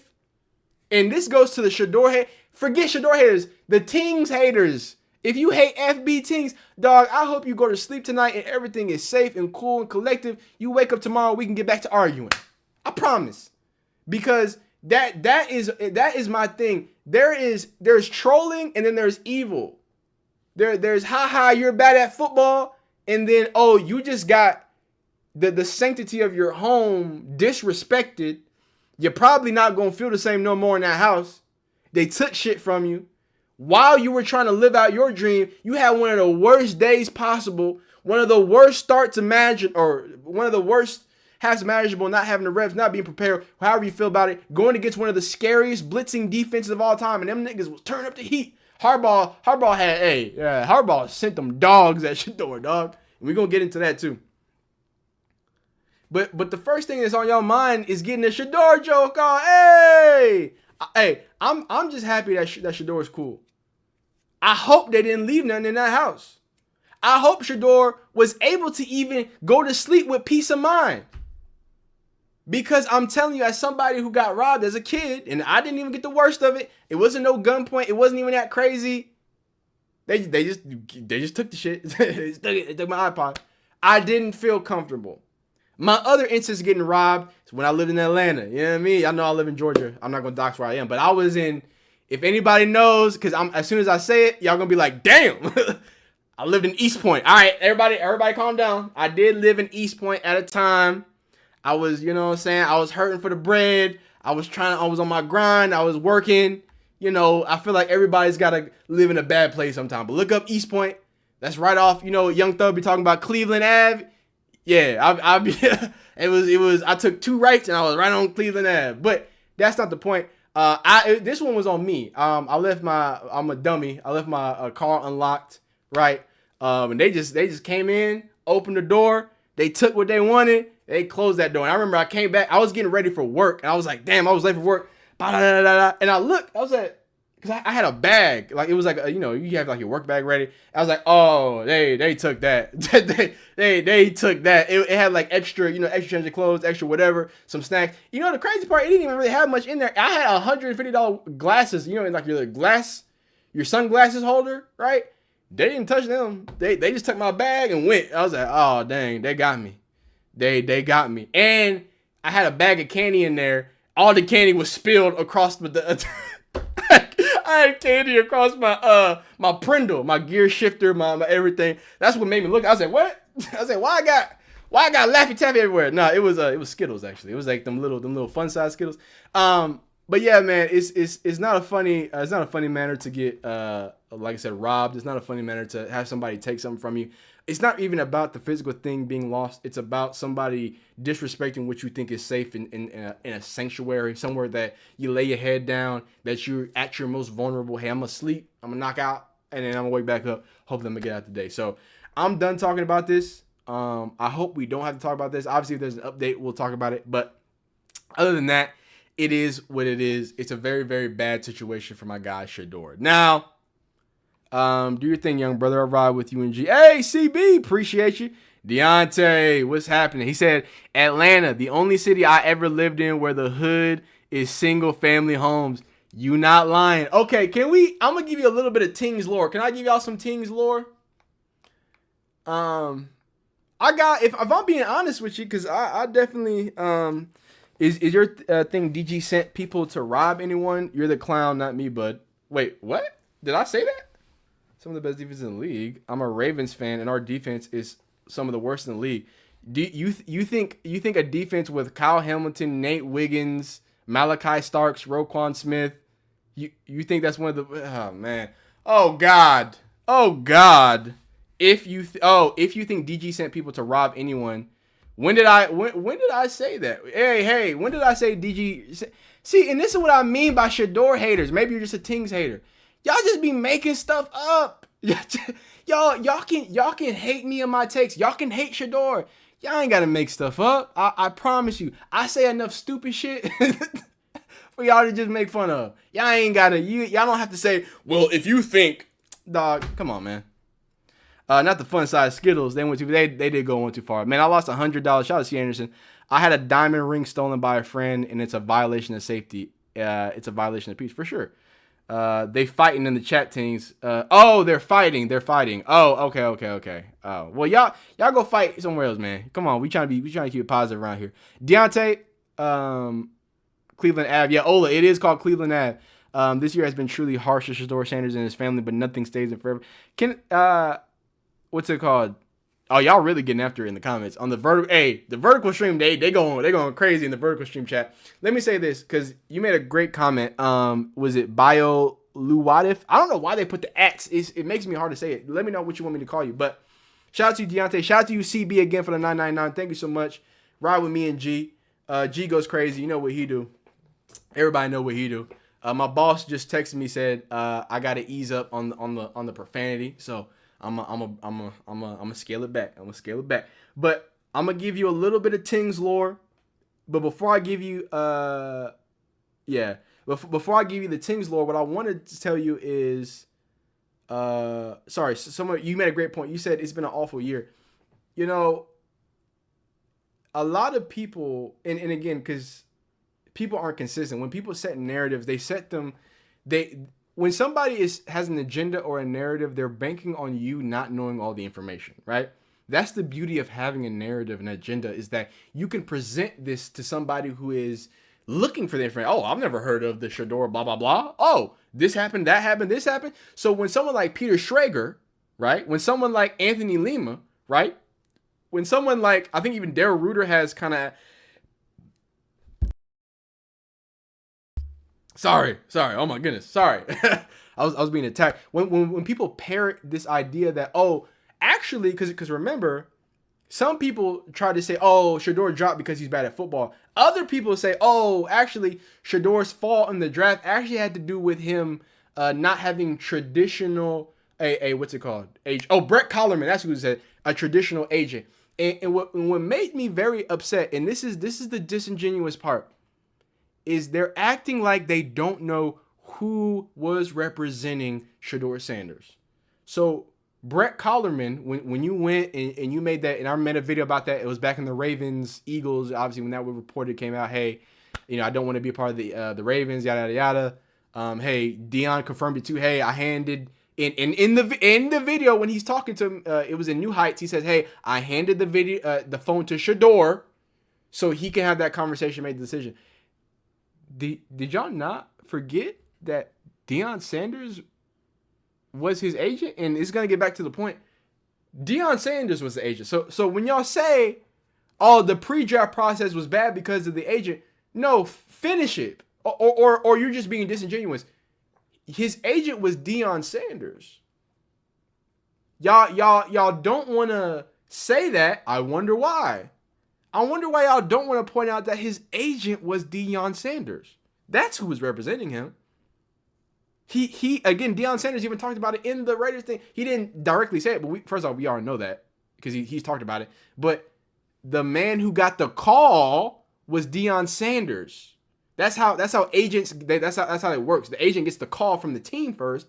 Okay, boom, here you go. Hey, I'm about to get you linked up with whatever, or they have a direct number to the player through the agent or whatever. XYZ. Do y'all care to remember what Deion Sanders was doing around draft time? Anybody care to remember what Deion Sanders was battling through in around the April months? Does anybody care to remember that? So interesting how he was a consensus first round pick, and all of a sudden, as we got closer to the draft, things got leaked. People start saying stuff. Oh well, Shedeur's not a top pick. And that all coincided with Deion Sanders. Oh yeah, Trizzy, you a big mod. I appreciate you. Deion Sanders was battling cancer. Thank you. By his life, dealing with cancer, because you brought up the point, and I know you would know. Shedeur Sanders' agent, his father, had a silent battle with cancer through those months. And I know some people might say, hey, well, it was this month when he got the surgery. Well, I don't know if y'all know how cancer works. It doesn't. You don't just randomly start dealing with it. He was dealing with it probably the entire offseason, probably all those different hospital visits. It slowly grows in your body. It's so funny that people don't want to put those. Now, Deion's not going to come out and say that. Shedeur didn't even know that. Right? So, it's... Yeah, and yeah, again, Dr. Amy Rucker, y'all remember the whole thing about Shiloh saying, oh, I need a new agent, blah, blah, blah. Actually, he didn't get a new agent. It was still Deion. It was still his dad. That was just a joke they made. Because I thought he actually did get a new agent, but then I looked into it. I was like, oh, no, it's still Deion. So, I'm sure I think they use different agents like almost as like resources to reach out to people sometimes, but Deion is the agent. That was very well known, very well documented. So when y'all talk about, oh well, he didn't have traditional representation, can just say his dad was his agent, ex-NFL great, Hall of Famer. But if y'all say that, then it sounds like what people were initially saying was, are people punishing Shedeur for what Deion did? Are people punishing Shedeur because Deion has so much power and cachet in the world of football? That because he's a head coach and he could possibly take somebody's job? Nah, that's probably not it. It's probably not it at all, right? It is what it is. It is what it is. Let me talk to the chat for a second. We're going to get into I'm going to call this video the good, the bad, and the Shedeur Sanders good, bad, and ugly. That's what we're going to talk about it. His fall in the draft had nothing to do with his actions. Hey, man. Say, man. Don Adams says, surgery was in May. Shedeur was on his way to Cleveland. Man, that's crazy. That is crazy.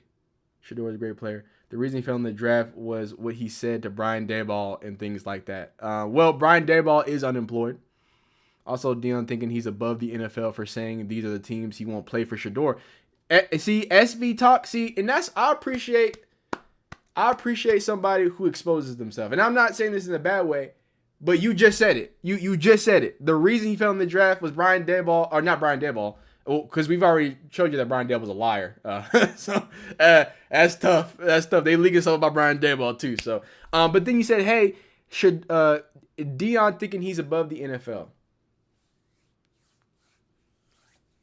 He's a Hall of Famer. Like, at what point do I not? And that the verbiage, he thinks he's above. No, he doesn't think he's above. He thinks that he's given to this game, not only on the field but off the field as an announcer. Y'all forget about that. Y'all forget that Deion was in NFL Network, right, doing NFL media and stuff of that nature.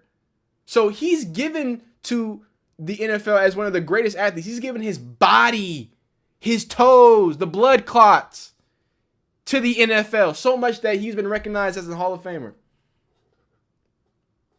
Then gives his word to it, becomes Leon Sandcastle. Y'all think I'm just a normal Shedeur fan? I know I look young. No, I know who Leon Sandcastle is. I remember those draft ads. I remember him being at the draft and being the announcer and being the guy who talks to people as they walked across the stage. I don't know what you call that. I guess MC or whatever. So no, he doesn't think, or I'm not going to speak for him. I don't think he thinks he's above the NFL, but I do think he thinks that he should have some say in the NFL. And if the NFL disagrees with that, I think there's a problem with the NFL. I think there's a problem with not wanting to have somebody like that have some say. I mean, shit, all he did was be one of the greatest players at his position. That's all he did, win multiple Super Bowls, give back to local I mean, the least he can say is, please don't go to this team. Is that too much to ask? If it is, what do I need to do to get some influence around this motherfucker? Like, what shit, I ain't, god dang, you know what I mean? Deion being a Hall of Famer doesn't give him the right to pick which team he will let Shedeur play for, which not. Well, clearly the NFL thinks that. I don't think that. And that's why everybody has their own opinions, baby. That's the beauty thing about it. Trizzy says, Deion did what any parent would do. They want their child to be stressed about anything. I'm a dad myself, and I would do the same thing. First off, Trizzy, shout out to you. Shout out to you being a dad. That's a beautiful thing. Dads are beautiful people. But yeah. If you a dad, if you a parent, yeah, man, you should get into your nepotism bag. I get mad at parents for not getting in their nepotism bag. I'm sorry about it. What did I work for? Why did I put this pain in? And I'm not talking about you got to give him everything. Deion has not given Shedeur everything. He's given him some opportunities. I think that is all you can ask for. Hey, just put me in front of some people. And hey guys, I don't know if y'all know this, but if you have a real job, that's what real jobs are. Real jobs are connections. How I got my job, because I knew a guy who knew a guy who knew a guy. If I told y'all my actual job, y'all be like, what the what? You do that? Yeah. And I'll be like, yeah. And I love my job. I'll be complaining about it. Everybody complains about their job. But my job is so unique, and I'm so blessed that I can work when I can work, and then come yell at y'all at mics. Like, my job allows me to have this sort of freedom, right? And that's what I value a lot, is freedom. Especially being able to work, still be able to provide, and, you know what I'm saying, do what I do.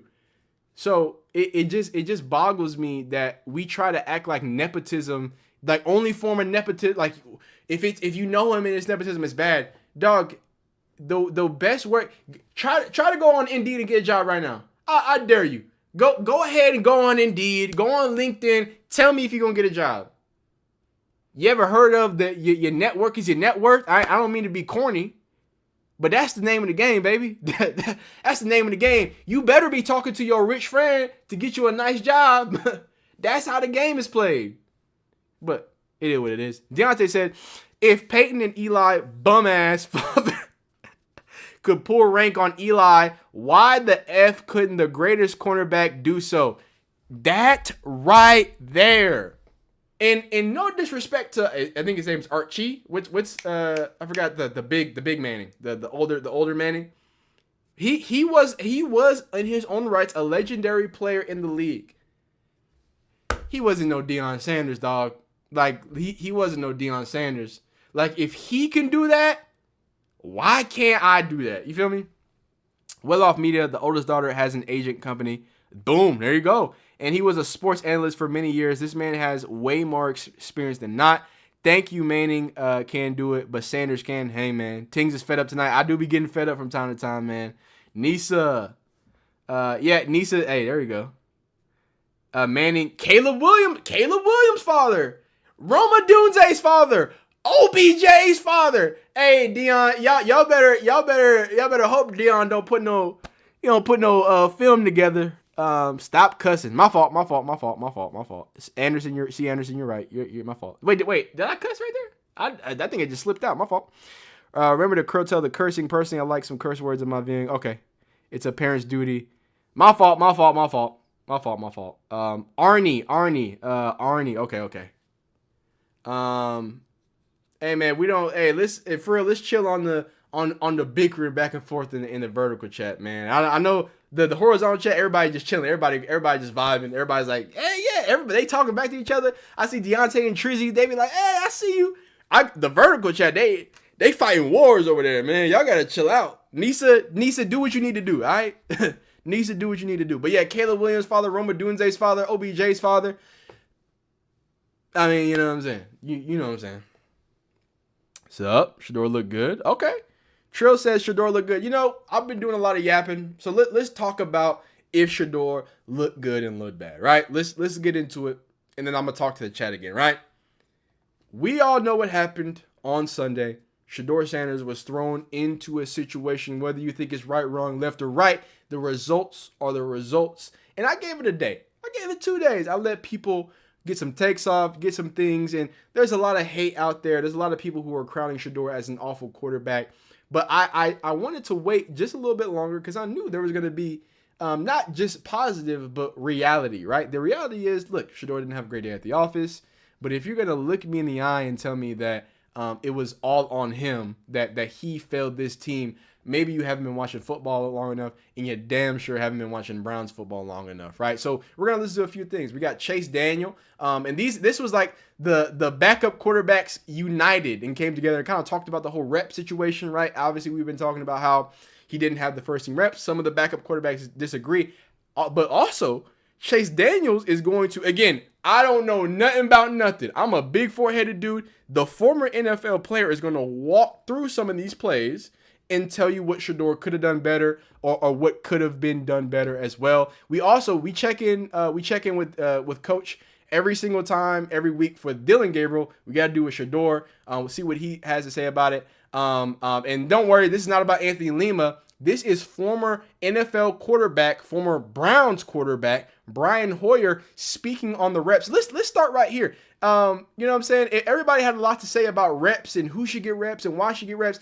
This is a man who has been a backup, who's been a starter, and who's been with the Browns organization. How does he feel about the situation? Yeah, I can see a little bit of the comparison. The only difference is, I was a veteran. Johnny was a rookie. You got two rookies there now. And I was listening to you guys yesterday, today, just to get the pulse, check in on you guys. And the one thing I would say is when the Browns trade Joe Flacco, and look, I know it wasn't going well and you got to get these young guys.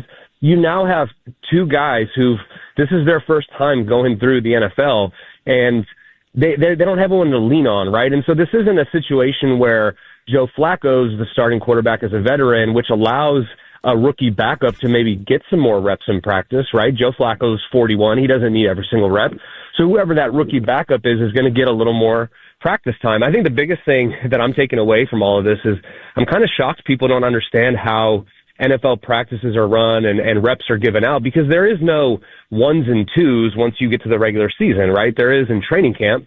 But when you get to the regular season, all the reps go to the starters. And then what happens is, depending on the position, particularly linemen, because they don't want to give them every single rep, the swing guard or the swing tackle may sub in for 2 or 3 plays in the 12th play period. But this isn't college where you have 100 and some guys on a team. Like, you can only practice so much, and to give extra reps to a backup quarterback is kind of, when you think about it, like you're kind of not putting your eggs in the basket of what you think is going to win. And I've lived that in many different scenarios. And so the one thing I would say is people just need to calm down, okay?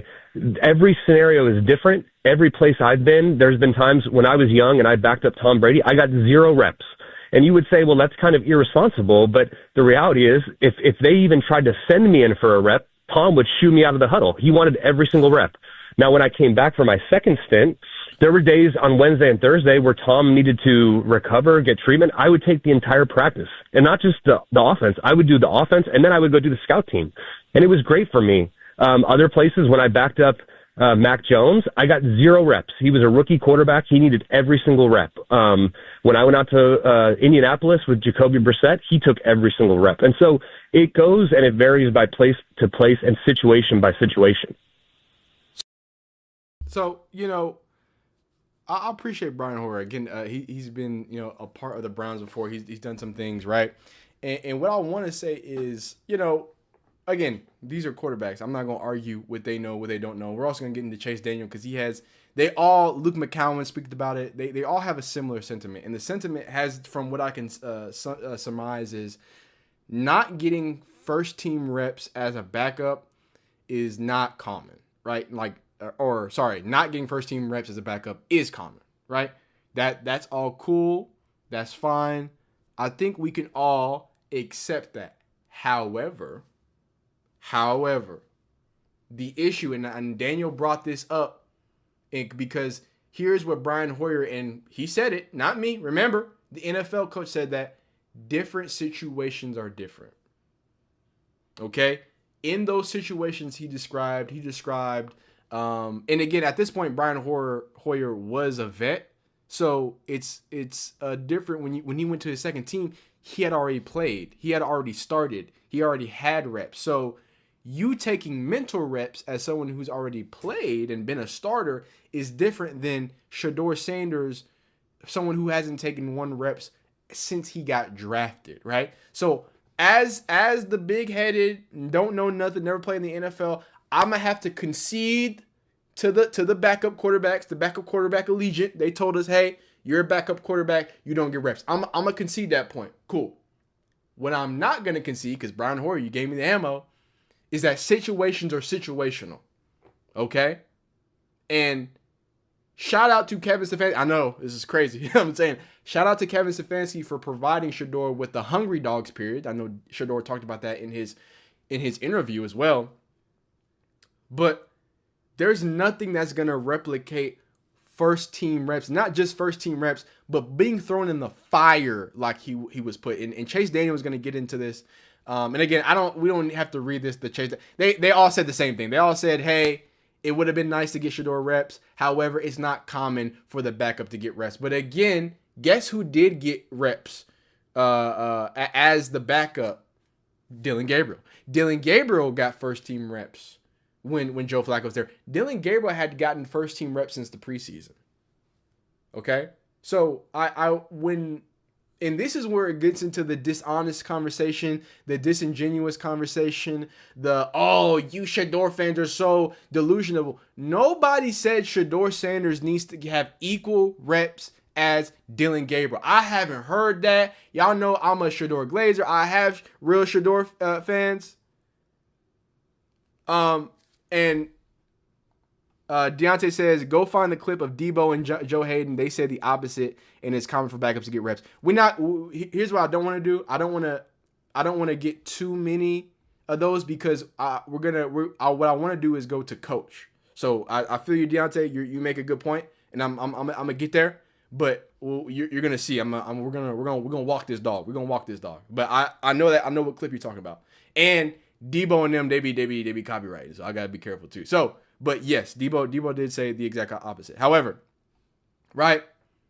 So if the situations are going to be situational, if Dillon Gabriel already had first team reps, if all that's it, we're just saying, hey, Kevin Stefanski, if you believe, Brian Hoyer, if you believe, Chase Daniel, if everybody believes and everybody's in agreement that a one quarterback gets most of the reps, if not all the reps, I'm cool with that.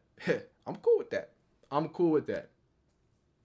But now, if you have two rookies at your 1 and 2, how many people tell me how many teams have two rookie quarterbacks as 1 and 2?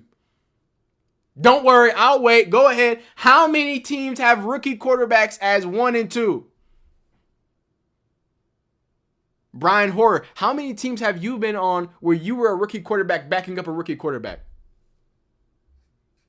Thank you, C. Anderson. I'm gonna read that too.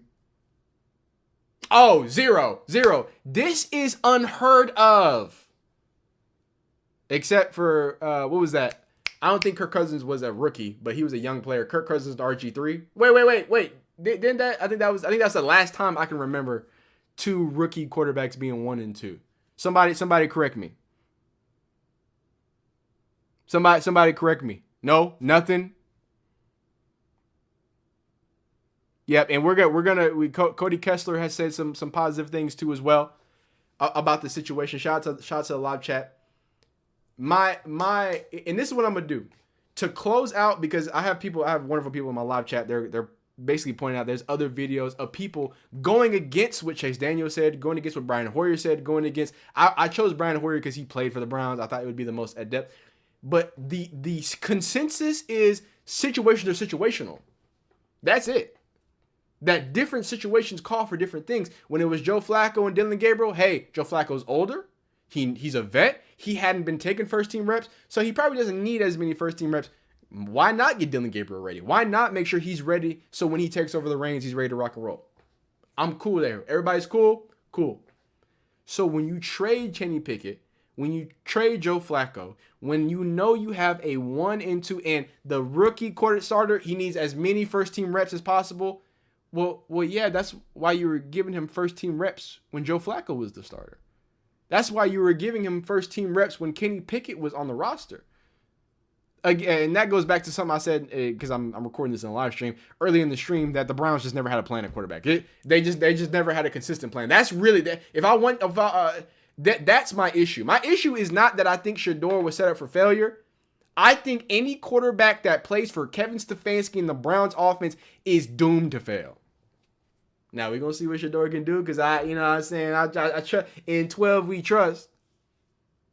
But there has never been a quarterback that plays for the Browns that looks good. Even Deshaun Watson playing at MVP levels before going to the Browns. And obviously some other things happen. We ain't got to get into it. But he goes to the Browns and he forgets how to play football. Joe Flacco goes up the road and he can sling it to anybody that's moving. I'm not here to tell you that Shedeur was done wrong. I'm here to tell you that the Browns don't have a good plan offensively. That's what I'm here to tell you. I'm here to tell you that from all the backup quarterback said, they could have had a better plan if 2 rookies are starting, and if Dylan Gabriel's helmet comes off. Again, I don't know how many of y'all watch football. Talking to the haters, not my audience. I know y'all locked in. I don't know how many of y'all watch football, but if your helmet comes off, you have to come off a play. So forget the worst case scenario, which Dylan Gabriel got concussed. I hope he does great. I hope he recovers great. We messes with Dylan Gabriel around, yeah. But not even the worst case scenario. The slightest case scenario, Dylan Gabriel's helmet pops off. Shedeur has to go in there. He's got to set the coverages. He's got to say a cadence. He's got to do those things. So you don't want him to get at least a little bit, again, when he became the 2, not when he became the 3. I'm not talking about when he became the 2 and make sure they get equal. I ain't saying that. Nobody's saying that. I'm saying the center said, this is my first time hearing his cadence. And we're going to get deeper into it because there's a few things on that interception that also showed, well, that might be more of a chemistry thing than less of a Shedeur just being bad. But again, that would require you to break film down and watch football. Something that some of y'all don't want to do. Y'all just want to get your hot takes off. What did former coach Jay Gruden have to say? Let's hear. I want to know how you feel. What did you see from Shedeur's debut? We're going to listen to a little bit of it. First of all, I'm not in the excuse business. I don't want to hear anybody say, he didn't get any reps. They don't know the snap count. That's pro football. That's the way it's got to be sometimes. That's just the way it is. All right? There you go. This isn't a movie. This isn't Rudy. We're not going to carry it off on our shoulders. All right? You got to go out and perform. I don't think Shedeur, I don't think Dion, they don't want your excuses for their kid. They don't need them. Yeah. That being said, he had 3 really bad plays out of the whole game. And not really, really bad. The first one was on a naked pin where he didn't stretch the defense and he threw it right now and Kyle Hamilton almost picked it. Remember that? That was a bad play. That's easily coached. You got to get more width and depth, stretch the defense, look for your low cross, and get to the late down flat late. It's called late down flat for a reason. We get to it late. Do it too early. Next one was on the pick. He had pressure on his face. We'll talk about pressure later on. He should have taken the immediate quick out in the flat instead of trying to push it to Jerry Jeudy. I saw what he saw. The corner had his shoulders open. He thought Jeudy would cross face. Jerry fell down or did something. A terrible route by Jerry. Sat down. I don't know what the hell he's doing. That's an honest mistake. But, however, if you're coaching a quarterback, you say it's 3rd down and 10. You don't have to force it to the deeper throw all the time. Let your receivers underneath make a play, get the first down. Yeah. And then the last one was 3rd and 10 at the end of the game. They had an out route and a go route. Jerry Judy's wide open on the out route. He tried to throw the go ball to the Gabe Lavardian. He's 5'8". My guy, you got to know your Gage, matchups, man. right? My We're not going to guy. throw a go ball to a 5'8" receiver. Yeah, He's we probably got- throw it to him in scout team, and that's his boy. Let's give him a shot. That's his Take guy. the out route. Let's move That's the his chains. guy. Was the accuracy of the ball good though? Did he? That was a put good it ball. That was a good ball, but Yeah, we ain't throwing I it think his we're not hands- throwing he it to could've Gabe caught that. He could've Lavardian caught on that. 3rd and 10 with Don't the game on the disrespect line. my all right? man Let's- Lavardian either. Let's throw man. the out route for the completion and move the chains. Right? That's 3. Why was Gage Laverdan in the game Well, to start with? That's like we Right. couldn't. Let's he's not throw the ball He's on an 3rd and 10. undrafted rookie. Okay, But still, it was a he good get ball. a check on Wednesdays too. So okay. Hey, you always say, he's in the league, I'm he's just in the saying. NFL. But that Check being on said, Wednesdays. that's only 3. He was in 3rd and 8th to 10 at least time. 8 Every- times. That's not good for a young No. quarterback. The pass protection was awful. He had no chance Terrible. on 85% of the play. He had no chance. He had a good scramble for a first down. He had another good scramble. He did some good things. The second play of the game where he threw the check down, the over the ball for a gain of 8, they ran the same exact. This is why reps matter. Ran the same exact play later on with a dagger and the post over the top. He rips the dagger for a gain of 22 yards. He did. You know, to Big Bad Harold Fannin. So again, this is why I don't want to. And there's I think it's a biblical thing, but I'm about to get real weird on y'all, but I think it's either biblical or it's a philosophy thing, and I forgot where it's from, but basically it's when they go fast, you go slow. When they go slow, you go fast. When you see everybody rushing, oh, Shedeur's bad. This is this. I'm gonna make it good. I sat back. I talked about what I saw. I made a little video about his post conference. Hey, we love Shedeur. Even today's video, it was just about what the other NFL players were talking about. Okay, cool. You give it 2 days, and you have a former head coach who blatantly told you, I mean, he had 3 bad plays. And then on one of the bad plays, and we're going to get into that, his interception, Jerry Jeudy just stopped his route.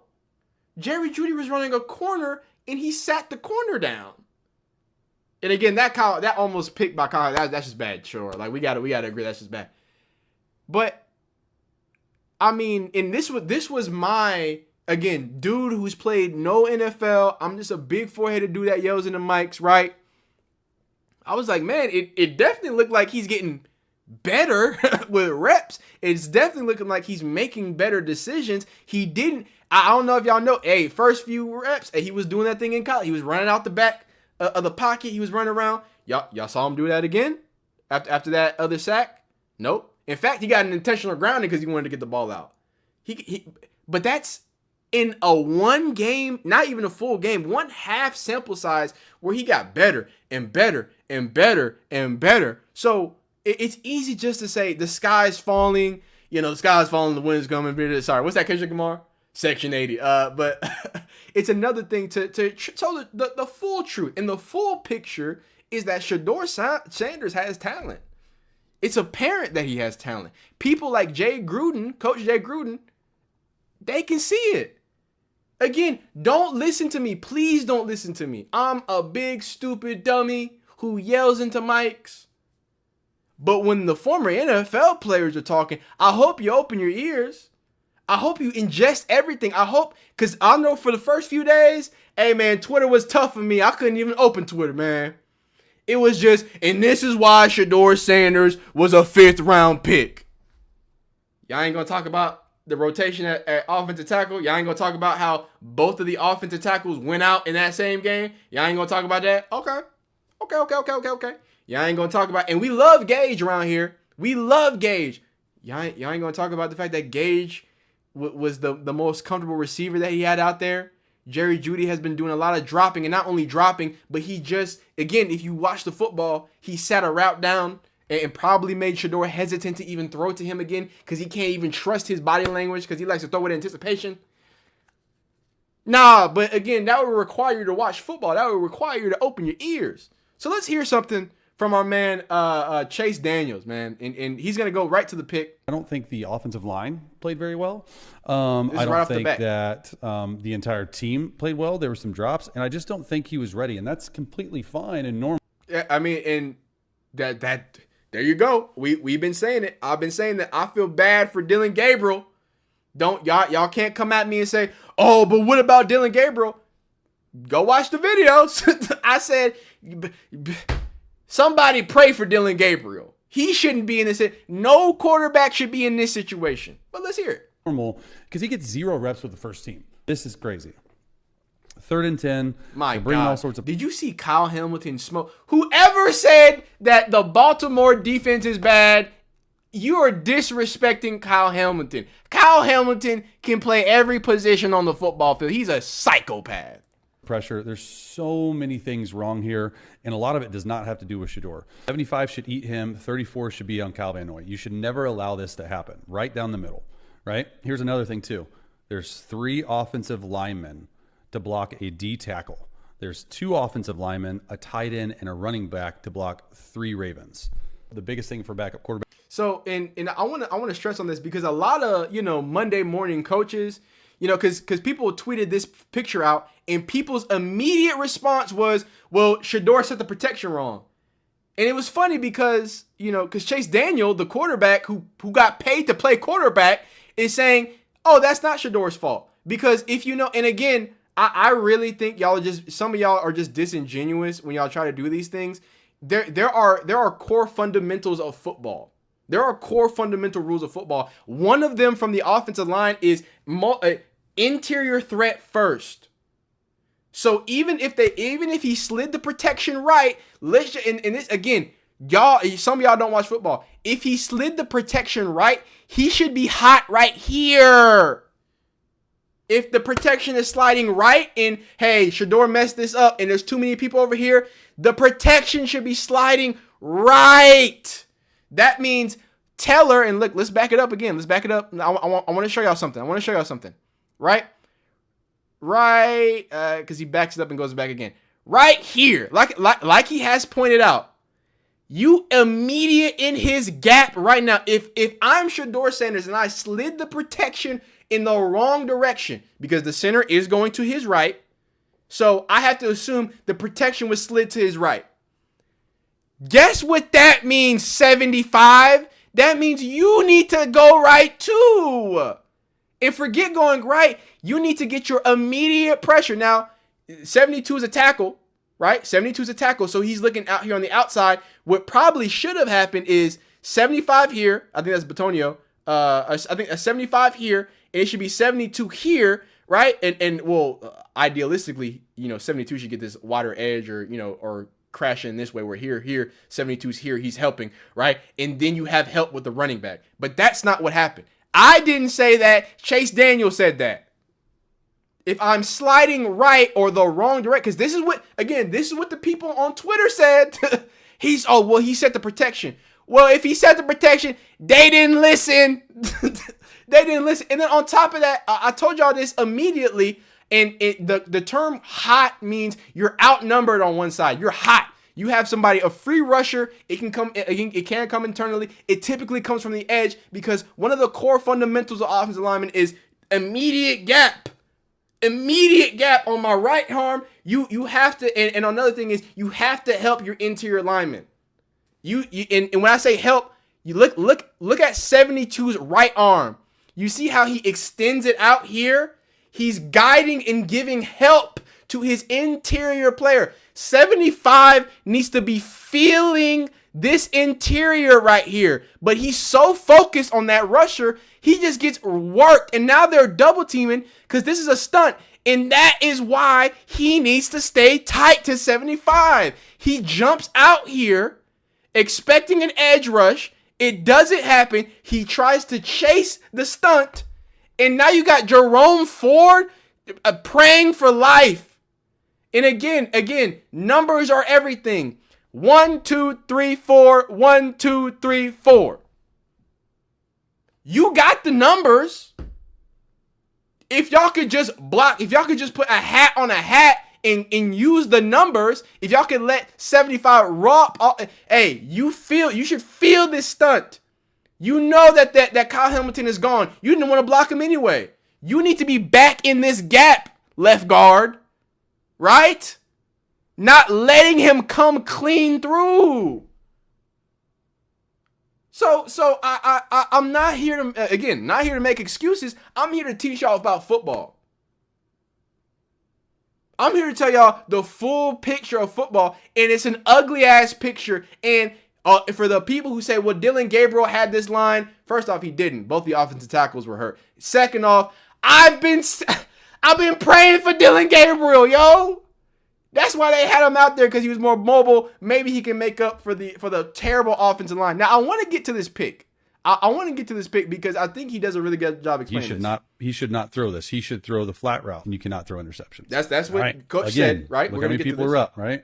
Another third and forever. By the way, dog, they were heating his ass up. Like, I don't know. Again, I don't know how much football y'all know. So y'all often hear me talk about mugging the lineup. You're gonna hear announcers say that. Mugging obviously just means that these second level, third level Kyle Hamilton defenders are up on the offensive line. What that's supposed to do, if you've ever played Madden, you see it working glitch and nano blitzes if you play Madden. But what it's forcing you to do, just like I was talking about over here, it's messing up your man, right? You ever hear the term set the wheel, right? The wheel sets the protection, or not set the wheel, set the mic, right? Your mic, it sets the protection. What that means is how the offensive line is going to count, right? We're going to start with the mic. The mic doesn't have to be a mic linebacker. The mic could be Kyle Hamilton in the center of the defense, right? He's going to be the mic. We're going to count from him.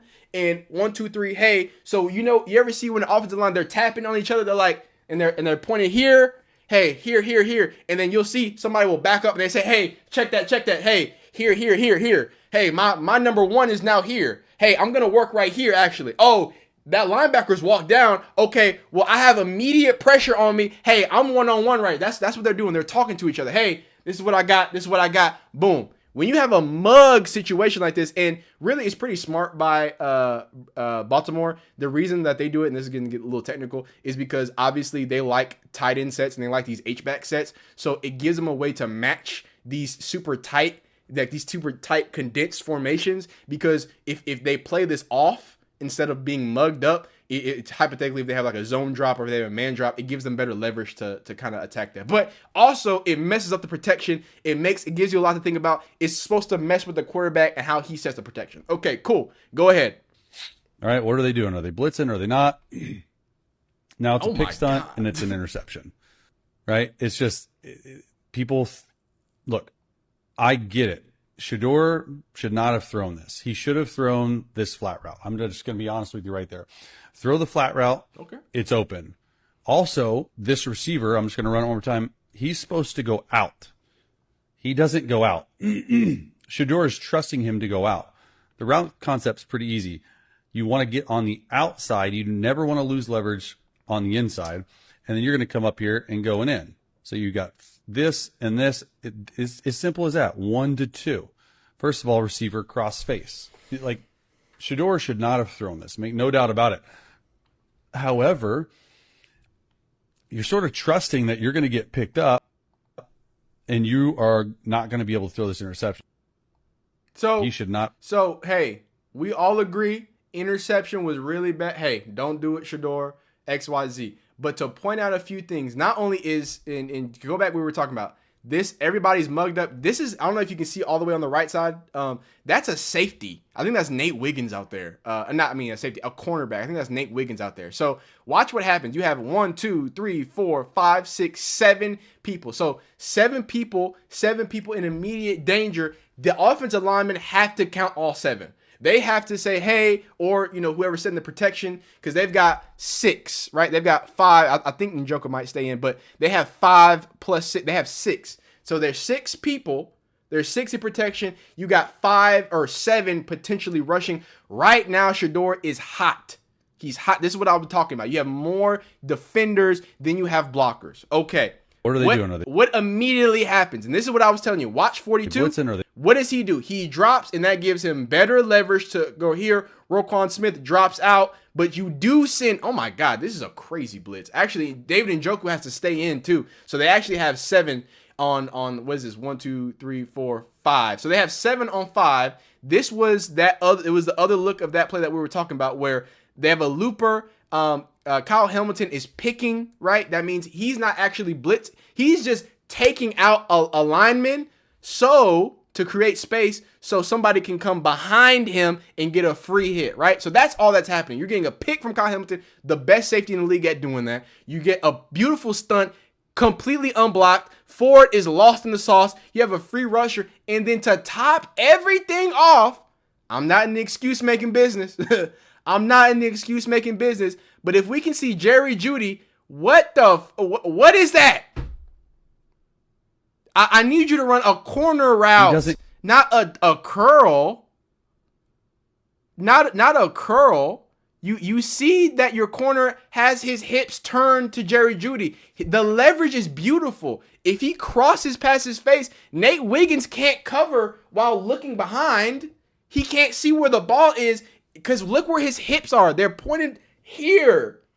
So he either has to flatten out and open here, and you're not going to be fast to do that. To maintain his speed, he's going to have to take his, I guess, outside hip, and he's going to have to run and turn his back to the quarterback. Unless, of course, he just sits it. And Nate Wiggins, see, he sits instead of attacking this area. And now, oh, well, that's Nate Wiggins all day. I got that. I can get that. So, bad throw, bad day. But if you think it's all on him, if you think this is how you should determine what's good and what's bad for quarterbacks, hey, go listen to the quarterbacks. Don't listen to me. I don't know nothing about nothing. Go listen to the quarterbacks. They're saying, hey, Shedeur wasn't great, but the Browns team's even worse. I gotta be honest with you. So y'all let me know how y'all feel about this whole situation. Again, we ain't no more excuse business. Hey, Raiders. I won't even be able to tell you nothing, man, because he gonna get his first team reps. He gonna be able to do what he do. Hopefully it looks a little better. I'm very, very adamant on that. But as we see, this football was one that, or this game was one that was a little bit more layered. It has a little bit more than what meets the eye. If you're just a box score watcher or a highlight watcher, you probably think Shedeur is bad at football. But, you know, that's how that goes. But, hey, y'all let me know how you feel in the comments. Like the video if you like this, like it don't. If you're here live, we're not done yet. We're just getting started. All right, peace. All right. Who's here from the D? What up, though? Oh, we got some Detroit people. Shedeur will learn. You can't get it all on one play. That's real. We do have to talk about the fact that Shedeur does have a tendency. He wants that big pass. That's something that he did. Like, and people always talk about, oh, he holds the ball too long. They don't ever talk about why he holds the ball too long. They say, oh, he holds the ball too long because he can't process his reads. No, he processes his reads. He gets. I see him get through his progression. He just wants the big pass. Case in point, the Harold Fannin over the middle, that big deep side or 22-yard gain, right? He had David Njoku on the. It was a high-low concept. He had David Njoku on the low. He looked up and said, "Oh yeah, I want it all." Again, he had that out open on that Gage throw, but he said, "Oh, that's my guy Gage. I know I can put this ball on a rope." He did put the ball on the rope. Hey, good play by the defender. We're here talking about how bad Shedeur is. You know what I mean? So it's you know, like football is a team sport. It's not basketball. You can't just say, "Oh, well, you should have scored 50 more points." Like it's not. You feel me? It's completely different. Oh, I missed it. You said scroll up. Hold up. Oh, me, y'all TTs, y'all ain't auntie yet? Wait. Young tees. Oh my God. Y'all are, man, stop calling people younties and uncles, man. Yeah, so yeah, Shedeur does have habits that he has to break. Like Shedeur Glazer here. Hey, I want him to be better. I want him to improve. I want him to stunt on these hoes so I can come in these videos and be like, "What's up? What's up?" I want to look like Tom Brady so I can be over here like, what? I mean, I knew it the whole time. You know what I mean? I want to talk greasily. Right now, we got to talk in honesty. Right? In honesty, hey, he's trying to figure it out. There's a lot of things stacked against him. But at the same time, we know he can do better. We know he should be able to be better. And he has to be better if he wants something to go good in the NFL. You feel me? He can on the vertical chat. First off, salute from Philly. What's happening? And then Andy Rock says he can throw farther than 10 yards. He sold. Well, there you go. And then Mr. Brownie God says, I'm gonna say this because it needs to be said. Black people can process just as fast as. Oh, whoa. I don't think. Here's what I'll say, Brownie. I get what you're saying, and some people do think that because black quarterbacks have got that stigma. But I would hope to think we've broken that stigma because of, you know, Lamar Jackson, Patrick Mahomes, like some of the top quarterbacks. I hope we've broken that stigma. I hope people don't actually still think that, oh, well, black people can't process as fast. Like, that's idiotic. You know what I mean? I think people just hate Shedeur. I gotta be honest with you. I think people really do not like Dion. They don't like Shedeur. They don't like that people like them either. That's what I see a lot of. I see a lot of people being upset because people like them. And I think that's a little messed up. All right, so that's enough Shedeur content for now. Those videos will be up. We are going to talk about Cam Ward today, but before we talk about Cam Ward, we're going to do a little update with Lajohntay. Love me some Shedeur says guarantee that's his worst game. No, we haven't. Philly in the building. Shout out Uptown. Shout out Badlands. Jordan Love. Jordan Love might not be the best example, but I feel you. Some of the coaches are still old school. That's true. Ola says, what is going on in that vertical chat over there? They need to chill like us. Yeah, I haven't, you know, I don't spend too much time with the vertical chat. It's new. They're getting acclimated. You know what I'm saying? I think we gotta cycle some people out. Some people are just chilling. Hey, not everybody's wild in there. I got like 99 people in the vertical chat. Some of them are just vibing. Some are doing it. But let me what's it called? I just gotta turn the fan on. I'm a little hot.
My boo. Oh man, I'm sorry. I just hurt y'all eardrums with that one, huh? He said, "Where the other chatter at? I want to see some." Man, y'all leave the vertical chat alone, man. Leave the vertical chat alone. We back in the building. We back in the building. Don't act surprised when you see me repping what I'm repping either. Don't. Yeah, man. I had to finish this strong. You know, Big Tank Lejante. Hope he does good.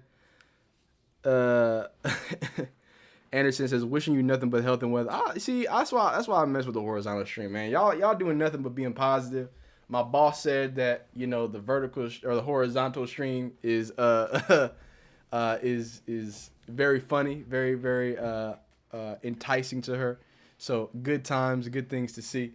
I had to get a little water. Had to switch the wardrobe up. Big Triz. Anderson, Anderson, I love you, man. I appreciate y'all, man. I'm going to read the chat for just a second. We're going to close out with two videos. We're going to talk about, what's it called? Obviously, we're going to talk about Jimmy and Lejante. Just some updates because we're right at midseason. Then we're going to talk about Cam Ward. Got to do my weekly Cam Ward video. Got to talk to my Tennessee Titans fans. Y'all know we started off on the wrong foot, but we good people now, right? We was beefing, but my Tennessee Titans fans, I think y'all, we see the light. I agree. I'm still going to support your guy, Cam. And then after that, like I said, if you're a member, be on the lookout. You already have more member content. I added some old videos. I turned those into membership videos.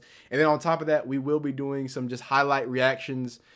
So if you want to watch football with me, we're gonna watch some highlights, watch a little Shedeur tape as well. That will be live this week, and then we're gonna be rolling out more member content. If there's anything, if you're a member and if you want certain content, if you want behind the scenes, if you want, if you want me to react, blah blah blah, just holler at me. Let me know. We can go from there. All right.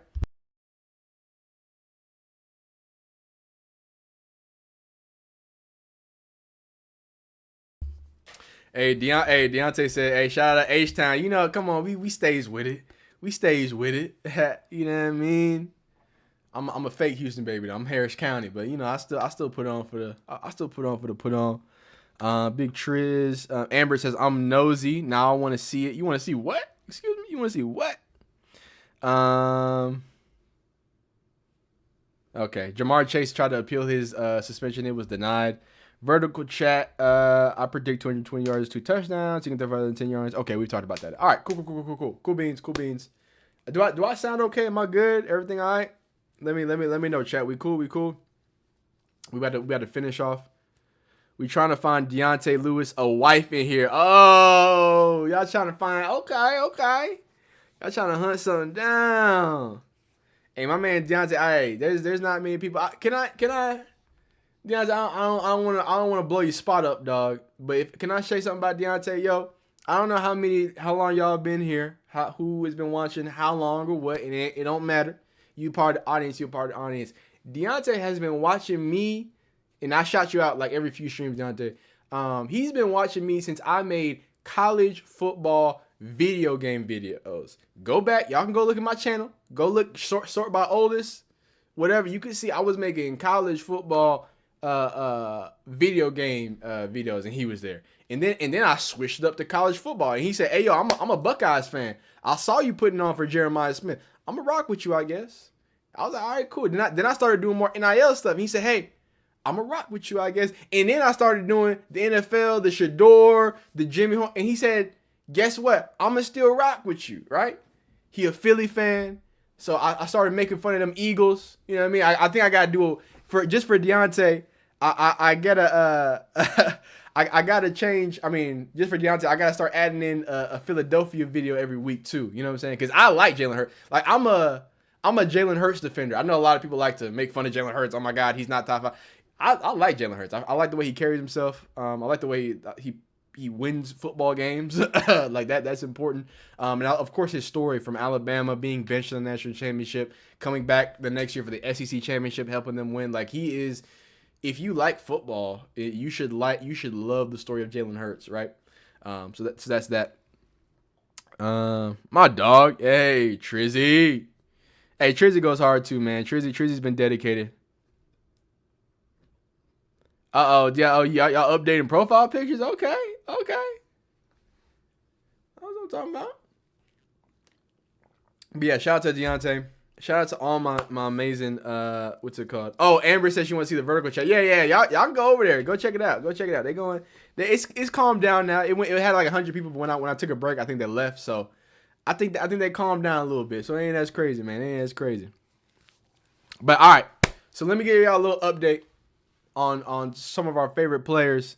You know what I'm saying? Y'all ain't even paying attention to me. Y'all just talking in the chat. I like that. Y'all say whatever. You can keep yapping things. We don't even care, man.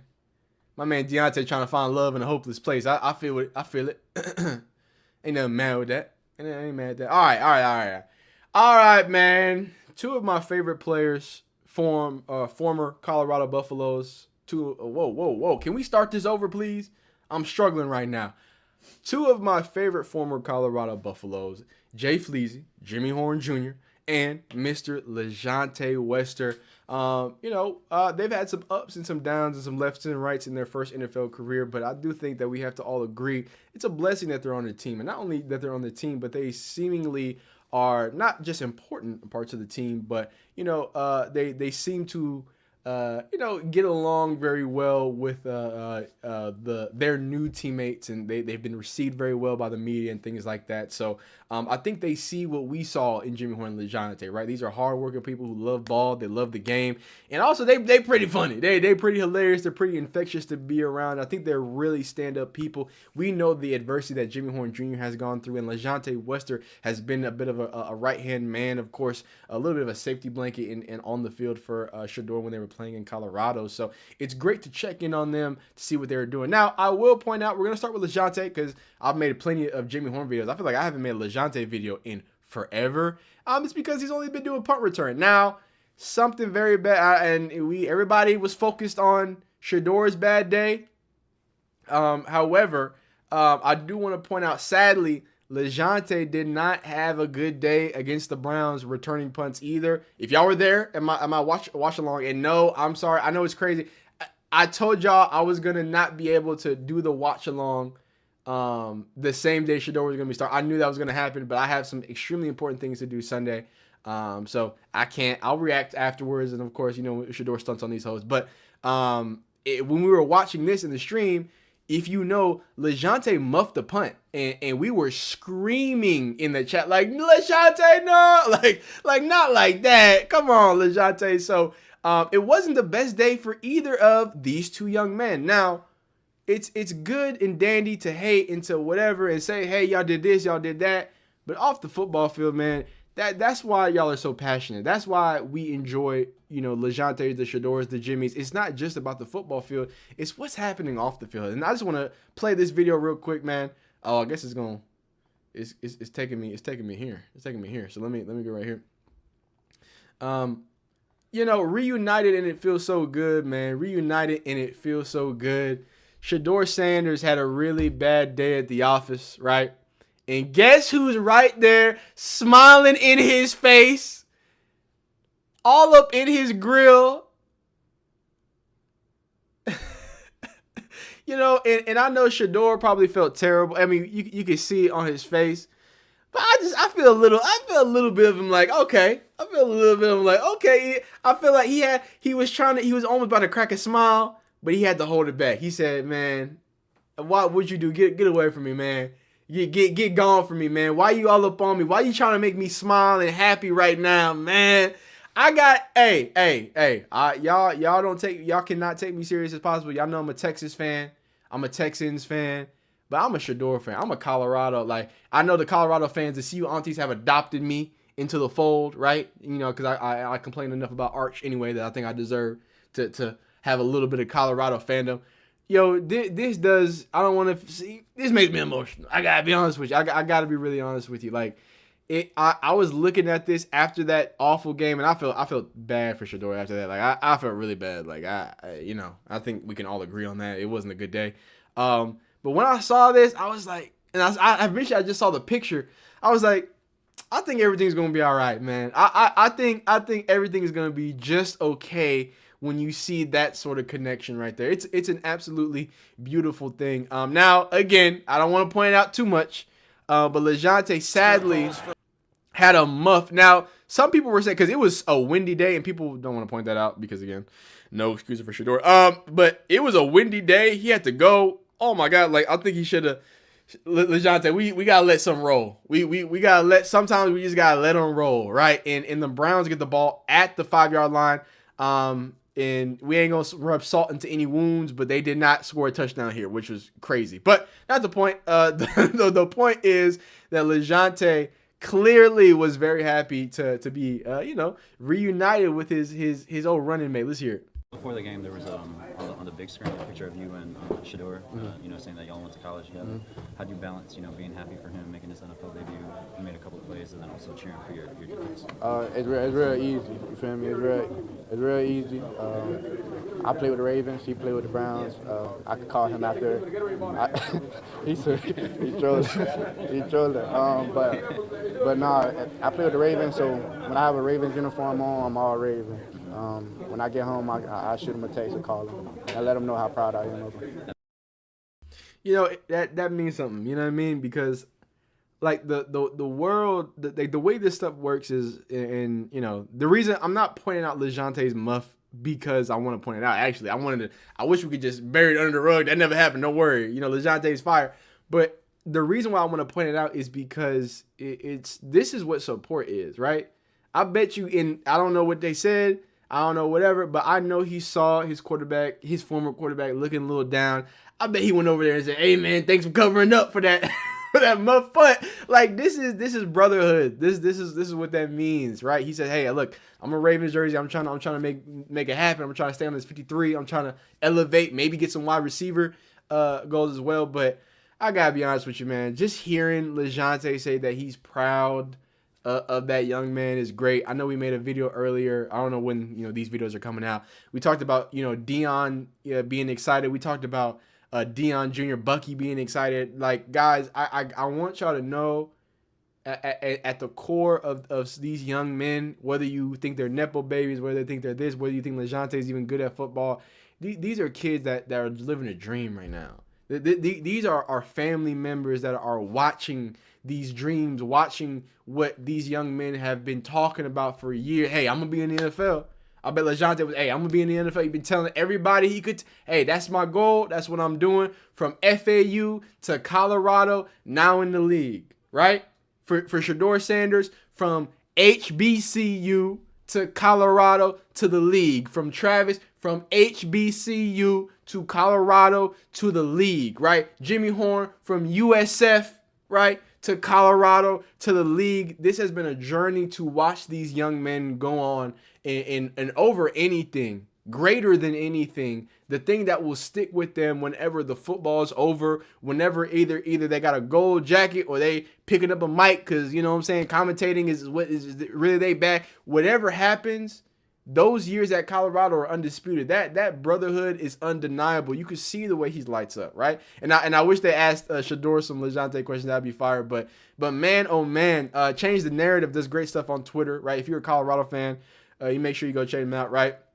Fun fact, Shedeur Sanders and Lajohntay Western met prior to Colorado due to Shedeur committing to the same college, FAU, right? And because, we ain't got to get into that. But so Lajohntay was going to go before Shedeur decided to commit to play for JSU. Lajohntay last year, he transferred to play with Shedeur. So this connection is again, this is deeper than rap. You feel me? Where this is somebody who they were supposed to go to the same college together regardless. And they end up coming to the same college together. And Lajohntay is, he's one of those dudes that just does the dirty work. One of my favorite quotes that is sticking with me, and I stole it from Lajohntay. I say it on this channel a lot is hey, you don't gotta be that guy to be that guy. And I think Lajohntay actually got it from Coach Prime, but it's something that he said it in his his combine interviews, and that's something that always sticks with me. You don't have to be that guy to be that guy. That is who Lajohntay is in every form of the word of that saying. Anyway, he's taken on being a punt returner and taken it as an art form, right? He's done everything to get on this 53-man roster. I want y'all to remember, we talking about Shedeur being a 5th round pick. Lajohntay was a 6th round pick. Lajohntay and Jimmy were 6th round picks. They ain't even supposed to. They wasn't supposed to make the roster. I want y'all to know that. I want you to know after you get past that 3rd round, you real deal competing for something now. You real deal competing. So I hate to see him have a muff punt, but so far, right? We're gonna get into some of these stats right here. It's been slightly impressive, right? Shout out to Deontay. I think me and Deontay were arguing in that last live chat when we were watching.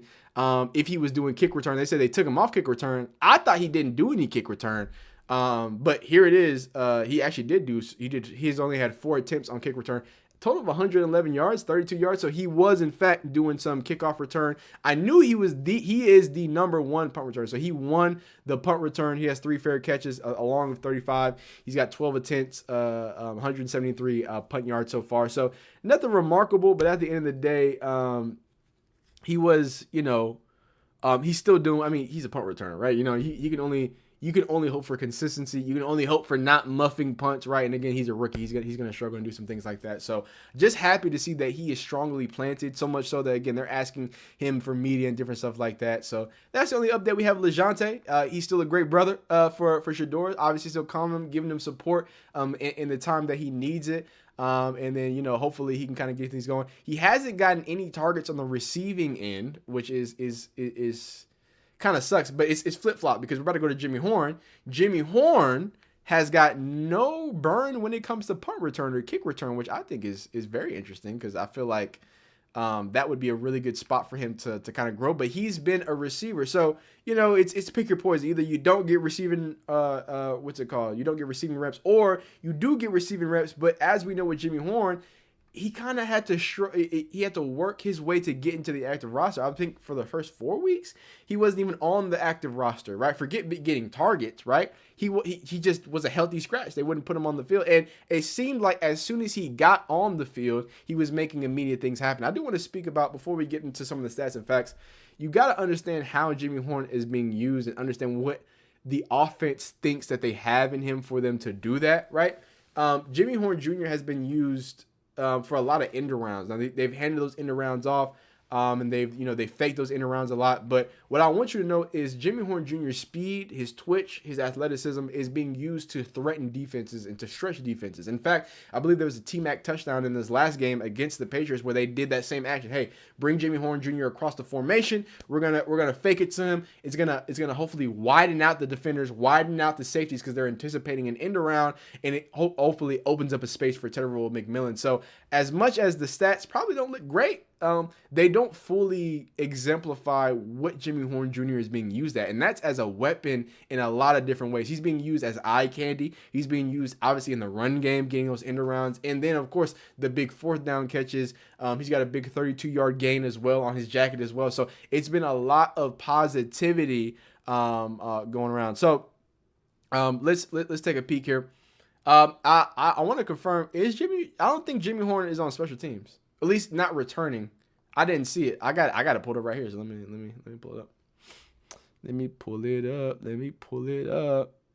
I had to pause recording the video real quick. Hold up. Where is he at? Jimmy Horn. Jimmy. Yeah, he's got no returning reps. But let me just pull it up so we have it. And you feel me? Receiving. Where's he at? Where's Jimmy Horn? Sorry, I got the ESPN up here. I'm trying to... There it is, Jimmy Horn. Okay, cool. I'm going to go through all his stats. Passing, rushing. Yeah, so he's got no stats for special teams. That doesn't mean that he's not playing special teams. Just double check. Yeah, he has no stats for special teams. I just wanted to confirm that because someone in the chat kind of brought it up. But yeah, to confirm, he has no stats for special teams. I think that could be a good place for him to use him. Now, I don't want to bring this up too, but Jimmy Horn also had a fumble on the end around. Some people argued it was the handoff. Some people argued other things. But regardless, we ain't got to talk about that at this instance. We can talk about, though, the fact that Jimmy Horn came into this season with certain expectations, right? So let's hear that. For my own field goals, when I catch my first NFL pass, I want to stat from there and get a minimum of 250 yards. You know what I'm saying? But just to start off, 0 drops, and then perfect the route tree. Okay. And score my first NFL touchdown. And make sure I'm in that depth, the rotation. And then for the return goals, lock my role in as a punt return or a kick return one. Mm-hmm. Take at least one return to the crib. And then I'm trying to be at least top 5 for return average. And no fumbles on the return. And then for mentally, I just want to be prepared for whatever come my way. Yeah. I like that. So those were the top of the league expectations. Now I will say for the 250 yards, he's projected right now to I think get 110 yards. Is it? Yeah. So he's projected right now. He's got 6 receptions on 10 targets for 66 yards. I argue that he's not being utilized enough. But hey, I don't know nothing about nothing. Maybe they've got another plan. I do think they do utilize him though. Sorry, my eyelash is jumping in my eye. So right now he's not projected to hit his 250 goal, and clearly he's not a punt returner just yet. But I got to be honest with you, I think Jimmy Horn is doing more than anybody expected because again, that's why I wanted to put that out. It's not just that he's getting and making the most of his targets, right? He's got 10 targets, 6 receptions, 66 yards, 11 average, right? He's got one of the longer. He's top, what is it? 1, 2, 3, 4, 5. Top 5 in longest yards, right? I think he's top 10 in average amongst the receivers, and that's not even playing all the games, right? He only has 7 games played as opposed to the total 11 games. So he hasn't even played all the games. He is a part of the rotation. I really do think it's only going to take one big game where he gets just 3. He just needs 3 targets. I'm telling you, he just needs. The way that he's averaging right now, he can shoot that average up to 20 or so, get a few big plays, another 30-yard play, a few 50-yard games, and you're on your way to 250, right? So projected, it's not looking great, right? Punt return, he's not there, but I think that it can't be understated or overstated the fact that Jimmy Horn, just like Lajohntay, has become a staple in a part of what the Carolina Panthers want to do. You know what I'm saying? The cameras love them some Jimmy Horn Jr., man. The media love Jimmy Horn. This is my favorite. Forget about the 32-yard reception. Forget about that amazing 4th down conversion. Bryce Young put it on him, big 4th down. That was amazing. I got to be honest with you. This is my favorite moment for Jimmy Horn this year. Let's hear it. Working on learning the plays better and all that. So just stand down for real. It helps. It seems like your teammates are excited for you to get this opportunity finally. Do you feel that? Yeah, I feel it. They happy for me. They ready to see me get out. Is there any pressure that comes with that? Nah, I apply pressure. I don't let pressure apply me. That's a good line. Where'd you get that? It just come off my dome. It just come off my dome. He's dead serious too. He ain't playing. He not joking. He said, I don't know why y'all laughing. It's Jay Fleazy. It's right off the dome. That's my favorite moment of Jimmy Horn so far. Not the 4th down conversion, not the big 32-yard, not all that phenomenal thing that he did as well. And again, returning, he just hasn't been there returning. Shout out C. Anderson. I believe the group of rookies are blessed to have a support system. Young brothers need an older generation to cover them. That's very, very well said. We're not going to get into too much copyright or stuff like that, but just know, it seems that, and these are the Panthers fans, right? We just talked about how the fact that the Panthers love him, the Panthers media loves him, all those people, they love talking about him, but his teammates love him, and the fan base loves him too, because here is everybody pointing out the fact that Jimmy Horn Jr. is wide open for a touchdown, but they went with T-Mac instead, right? And let me make sure we find Jimmy Horn. So Jimmy Horn, again, this is what I'm telling y'all. So I'm gonna show y'all 2 things. I'm gonna show you Jimmy Horn being open, but I'm gonna show you an example of this should tell you what the Panthers think of Jimmy Horn and what NFL players think of Jimmy Horn, right? So if you ever see somebody go across the formation, right? And I forgot what defensive coordinator said. They said, hey, Aaron Glenn. If you go back and look at Hard Knocks, Aaron Glenn, he's like, hey, whenever the offense does this, they want the defense to flow, right? Now, oftentimes you use it to check to see if it's man, right? If someone's going to follow him across the formation, it's man. If they bump over, it's zone. Regardless, you're trying to get a tendency on that, or at the very least, influence and widen out some players, right? So what you see right off the bat is what? You see this overhang defender, these linebackers, this player, they start kind of cheating over. And guess who else is cheating over? Look what just happened. Look at this safety at the center of the field. That's the biggest change. He's going to match the numbers on the other side. He just kind of bumps in to help support. The linebackers just kind of bump over to help numbers. This safety goes from he was cheating over here. He probably had Jimmy Horn. Or this zone right here. But instead, because Jimmy Horn pushes this way, he goes to a center field safety. Look at where he is now. This leaves Tedero McMillan, T-Mac on a one-on-one. This is what I meant by this is the threat that Jimmy Horn Jr. possesses. This is the threat that Jimmy Horn Jr. creates, where he don't even got to get the ball. Just him moving across this formation has just changed the dynamics of this matchup completely. So I'm not mad at Bryce Young for looking here and going back at T-Mac. Also, T-Mac's got great leverage here. Again, when we talked about with the whole with Jerry Jeudy route, hey, your hips are turned here, so T-Mac is going to attack this blind spot attack where it's the hardest for him to recover here. Jimmy Horn was right here. He does have some separation, but at the end of the day, I mean, in the red zone, you got to throw it up to the 6'5" dude. And Bryce Young's a little late on that throw, too. But it is what it is. But Jimmy Horn Jr. is going to be a real deal threat. Lejante Wester is going to continue growing. I'm just happy both of these young men continue to get roster spots. I'm happy that they keep growing, matriculating, maturing. And then even more important, clearly their teams found a place and really do enjoy what they do. So y'all let me know how y'all feel about this whole situation down below in the comment. Like this video if you like it. Dislike if you don't. Subscribe if you like football content of all shapes, sizes, and forms, and fashions. Y'all be great. We'll see you next time. Peace. All right, live chat. We got a Cam Ward video to do. That'll be the last video of the night. My eyes are like playing tricks on me right now. And I don't mean mind playing. I'm not talking about Coolio. I'm talking about I got these eyelashes. They beating my eye right now.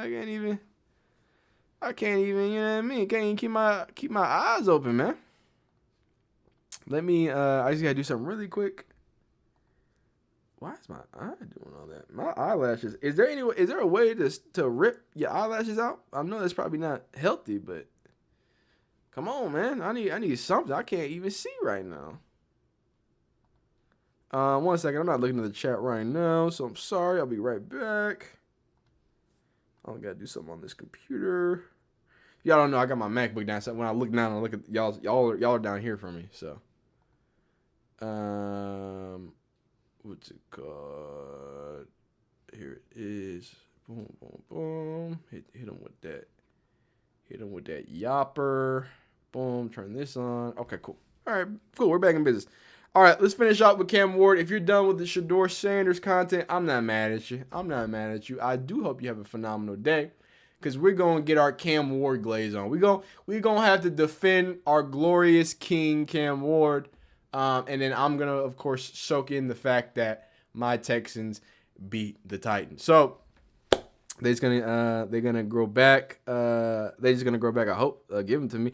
All right, y'all can't steal my eyelashes. People giving you the eyelash answer, cuz that's crazy. Book the lid. You said puck the lid over. Okay, he's a rookie there getting his feet wet. Okay, pull the lid over. Okay. Okay, eye drops. Okay, y'all give me. Hey, they give me top tier eye advice. I'm gonna do a little eye treatment after this. You know what I'm saying? Get right. But let's hop right into this. Please don't give up on Cam Ward. Please. Look at these throws that he's making. Look at it. Ew! Golly. Now, I don't know if you can tell, but I'm a little biased. You know what I'm saying? So, I've been defending Cam Ward for a while. I've been making fun of my Titans fans for a while that watch my channel and watch my Cam Ward videos. And I want y'all to know, I think y'all thought I was an op. But I'm one of the only people still talking about Cam. I'm one of the only people still defending Cam, because everybody out there, they some box score warriors. Yep. They like to take a peek at that box score and say, man, Cam Ward had a bad day. Hey, Cam Ward's ass. Oh man, Cam Ward's never gonna be able to add XYZ. Do y'all know the Titans are terrible? Do y'all know? And Titans fans got so mad at me when I said this early in the season. I'm happy we're here. You've experienced the long neck. Merry Christmas, right? Davy Mills gave you all 6 inches of his neck. Pause, right? And here we are. Right? I'm not here to rub salt in the wound. I'm here to say, as a Texans fan, as the real Oiler fan, yeah, I'm bringing it back. Give us our uniform. I'm joking.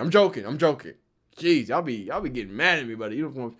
As a real Texans fan, as a real Oilers fan, that boy Cam nice. You gotta, you know what I'm saying, real eyes realize what really lies in front of us. And against the best defense in football, dog. You throwing like this? Mind you, that's Will Anderson. If you don't know about him, you better learn about him. Willie Anderson, one of the best edge players in the league. We're gonna have to pay him a lot of money. God dang. And we're gonna have to pay CJ Stroud. How are we gonna do that? How? Anyway, not the point. Then we got Danielle Hunter over here. We got a 5-man pressure. Everybody's one-on-one. You did get some check help from Gunnar Helm. And I say that to say, Cam knows he's about to get smacked. This boy, 5'5", he nice. I don't know if y'all knew that, but he real nice. that boy Danielle Hunter is real nice. Get up off me. Get up off me. Is this tackle even trying? Is he even trying? What's going on? And Cam knows he's about to get clobbered, boy. He's about to get woo. And boy, does he. Look at that ball. Look at this. There's so much to break down here. Cam does this every single week. Every single week he has a throw like this. That shouldn't be completed. That shouldn't be this crazy. Shout out to Trap Form for the 100 joules or whatever you said. I don't know how that stuff on the vertical side works. Sorry, I'm recording this while I'm live. But, I mean, how do you deny this? That's talent. Everybody wants to look at box scores, but they don't want to have you realize with real eyes. And he didn't just stop there. He didn't just stop there. He's rolling to his left again. Look at that rocket. Look at that ball. Gunner Helm, please. You're a Longhorn, son. I can't. We can't have this on our jacket, dog. We can't drop balls like this, son. Gunner Helm's not helping him. Look at that seed over multiple defenders. Danielle Hunter in his face. How about we go play action? Make him flow one way. You got to make somebody miss. And boy, does he. Steps up in the pocket. Gets the ball out there. He's willing. He's dealing. This is a nasty. And let's talk about it. We talked about Shedeur, and Cam's had a lot more reps. He's seen these nasty mugged up looks before.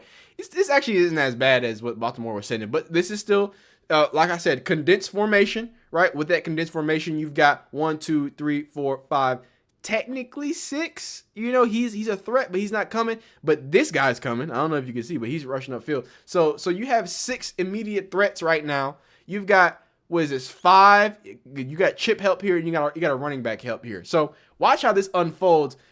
This is a pick. I don't know, or this is a stunt. I don't know if you can tell, but he's just trying to get him out the way because he's gonna come around. That's a stunt. You actually sent 1, 2, 3, 4, 5, 6. So you send 6 against 6. However, you've got a stunt. That means you're about to get this nasty pressure. They actually do a good job picking this up. Wow.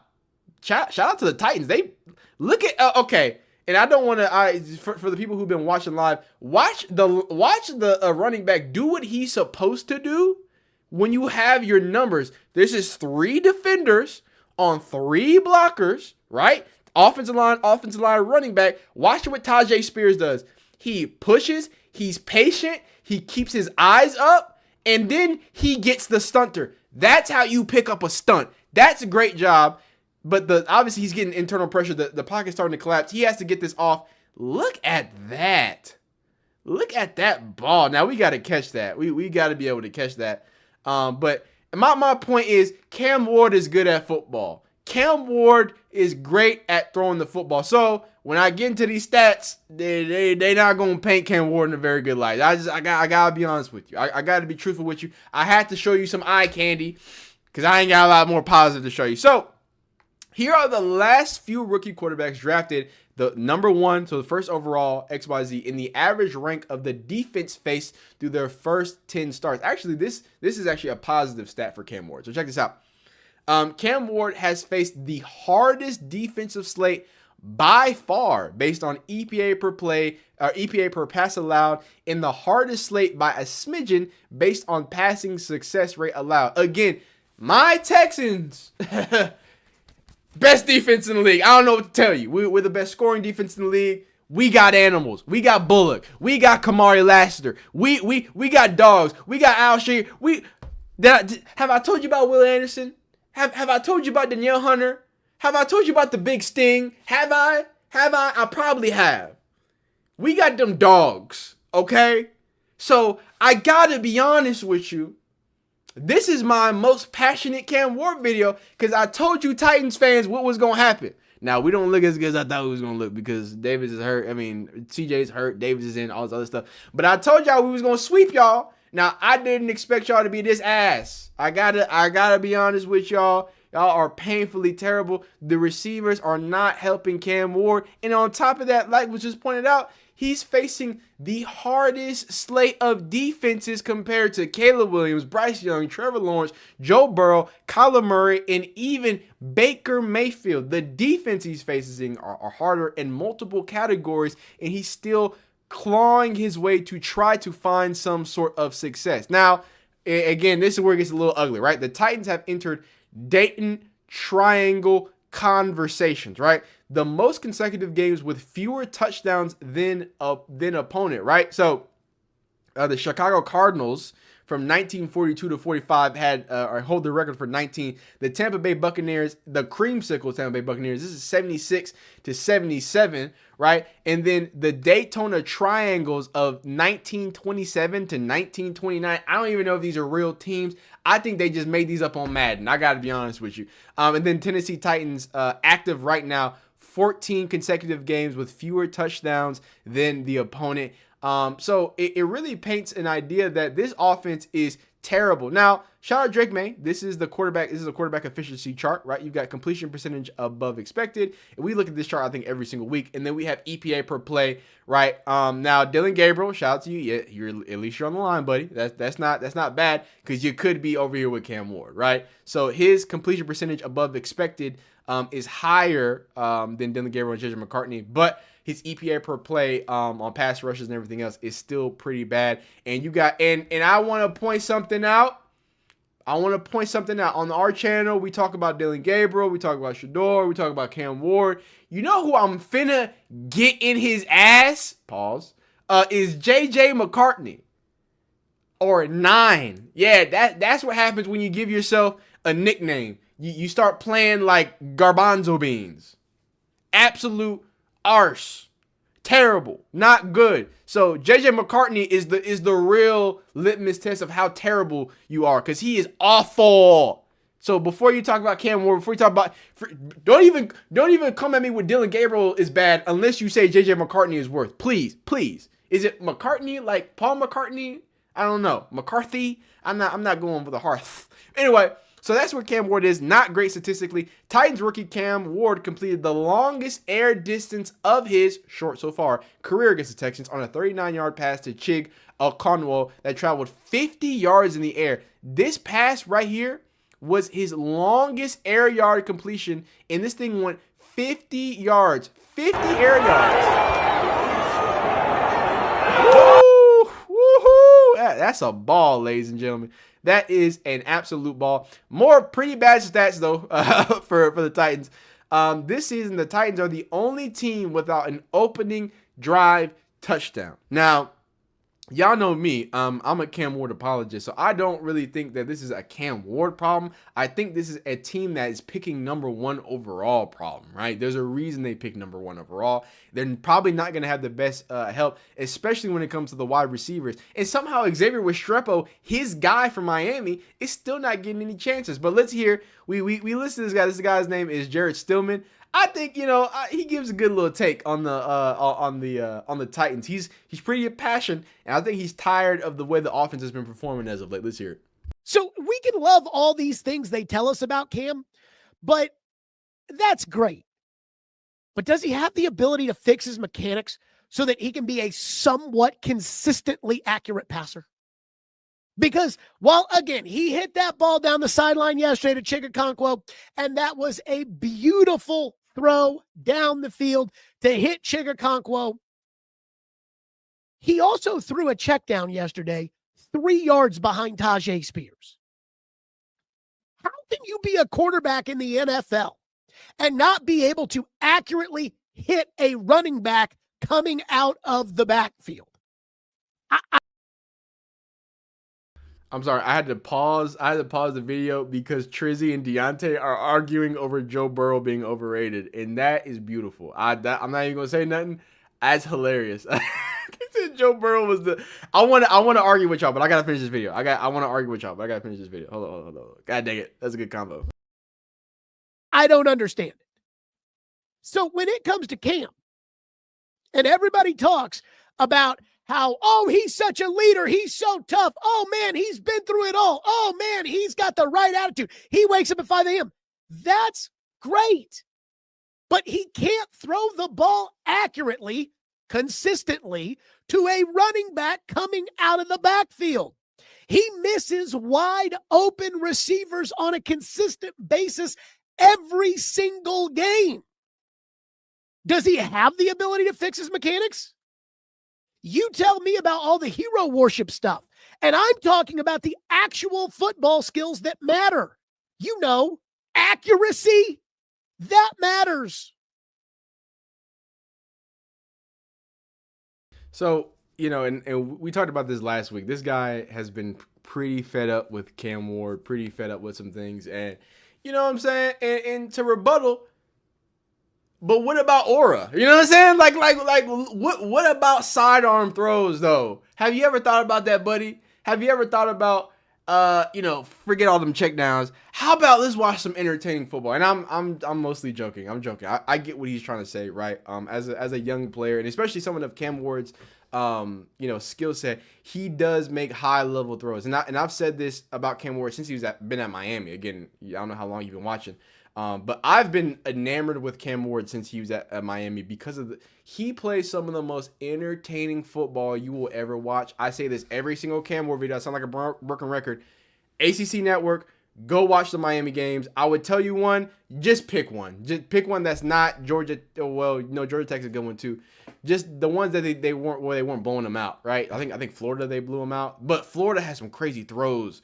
Florida, Cam was just doing whatever the fuck he wanted to do. Oh my God, he was throwing off his left foot around and around. He was doing spins and I mean, it is so exciting. It's so exciting. But yeah, he's gonna make some misses. He's gonna miss a wide open pass. He's going to, and I hate to bring Arch Manning into this, but there was a bit of early this season Arch Manning where it's just like, and I say that because it is about mechanics, right? He sidearms all his throws, and that's kind of the problem Arch Manning was happening, where it's like, why are you missing very easy throws? And that sometimes results because he's addicted to, or not addicted, but he is tied to that different throwing style. He wants to sidearm it. He can generate so much power. Like I want y'all to understand it, that's why he got drafted. Not that many people can generate as much power as Cam can from sidearming throws. That's why anytime Arch Manning throws, it looks like a duck that's dying on flight. But Cam Ward throws an extremely tight spiral that goes where it should go, but sometimes his feet betray him, sometimes him sidearming, sometimes the angle of the ball's too low as well, so sometimes that can be susceptible to getting batted around. So there are some things. I get what he's saying. Hey, that's all great and that's fine, that's dandy. But I would argue you should know the beast that you're getting into. I think, and I think some of y'all think that I'm only, again, a Shedeur Glazer. No, I'm a Cam Ward Glazer too. Come on now. I'm a Cam Ward apologist too now. Bigger than that, forget, who I like, who I don't like. We put too much credit on what what quarterbacks can do to win for the team. I am not vehemently, but I'm big on, we put way too much stock in, can a quarterback save us? Because we grew up watching Peyton Manning. We grew up watching Tom Brady. We grew up watching game changers at the quarterback position. But guys, what we have to realize is those were just the top guys, the Ben Roethlisbergers, the Aaron Rodgers. Like, there were only so many. What we expect, we were spoiled. I got to be honest with you guys. We were spoiled as kids growing up with the Aaron Rodgers and Tom Brady's and Peyton Manning's and Drew Brees. Like all of these, like almost every division had an elite quarterback, and typically they had more than one elite quarterback, and the mid quarterbacks would probably be elite by today's standard. I think people are talking about Bo Nix is top 5. Yeah, we ain't got to get into it. But I say that to say I think we've fallen in love with that so much that we are not attributing enough, not blame, but at least some credit to what the coach is doing. What is the coach doing to fix his throwing style? I don't know if y'all hate it, but I love making basketball references because I think it's definitely not apples to apples, but I think it just gives another perspective, right? Lonzo Ball. Right? Lonzo Ball, if y'all remember, obviously highly touted coming out of UCLA? Was it UCLA? I forgot. But I forgot what school he came out of. But regardless, he got drafted to the Lakers. Big deal. His big thing was that he, you know what I'm saying? He took 15 years to get his jump shot off, and that was something that he worked on, and you saw it progress and get better. I say that to say intentional coaching can change that. I don't know why when Cam Ward was drafted, everybody was just talking about him being number one. Oh my God. Actually, y'all weren't talking about him. I was the only one talking about him. Y'all were NFL. Y'all were just complaining. Well, why isn't Cam Ward getting talked about enough? Well, I was talking about him. I've been talking about Cam Ward since Miami. That's made me real mad. Y'all saying y'all ain't watching my videos? That's crazy. Random NFL Network person, you're not gonna watch Tings' video? Come on, man. What you doing? But no, in all seriousness, like, I feel like if we were giving Cam the attention that he should do, this should have already came up. Yeah, he's a gunslinger. He sidearms balls. Cam Ward can make 97% of the throws because that's how talented his arm is. But he thinks he can make all of them. He will throw things that he's not supposed to throw. Last week we talked about Zaire Franklin, basically talking about, and we keep going back to basketball, the Paul George, Damian Lillard. That's a bad shot. I wouldn't take that. That's what Zaire Franklin said. Oh, that's a bad throw. But I mean, I guess he scored a touchdown. Like, it ain't a bad throw for Cam Ward, right? So I say all that to say, as a coach, you have to either embrace what Cam Ward is and say, hey, we're a gunslinging offense that needs to make things easier for him, or y'all need to get coaching and get that improvement. I am so tired of us talking and getting mad at rookies for looking like rookies and having things to improve upon. That's why you're a rookie. That's why you shouldn't start rookies. That's why you should sit your happy ass down. You should learn from a veteran. You should get coached up so you don't get thrown out there in the most important position where all they're looking to do is blame you. But hey, what do I know? What do I say? I think Cam Ward's going to be just okay. However, it's clear that dude, that random dueling Mike, isn't the only one that's, being a little fed up about the offense. Let's hear it. Can't have that many false starts. We need to be better. I mean, we can't keep sitting up here saying the same thing, trying to sugarcoat it for the media, for anybody. And I said it in the locker room, I said it on the field. I'm tired of sugarcoating. I mean, we need to be better. At the end of the day, we need to protect Cam better. Simple. How do you guys feel as a defense when knowing if you give up 2 touchdowns or whatever, that it's going to be hard to win? Man, at the end of the day, it's about complementary football. We have to play better team football. Sometimes the offense will be playing good. Sometimes the defense. But how can we play good as a team, three-faced?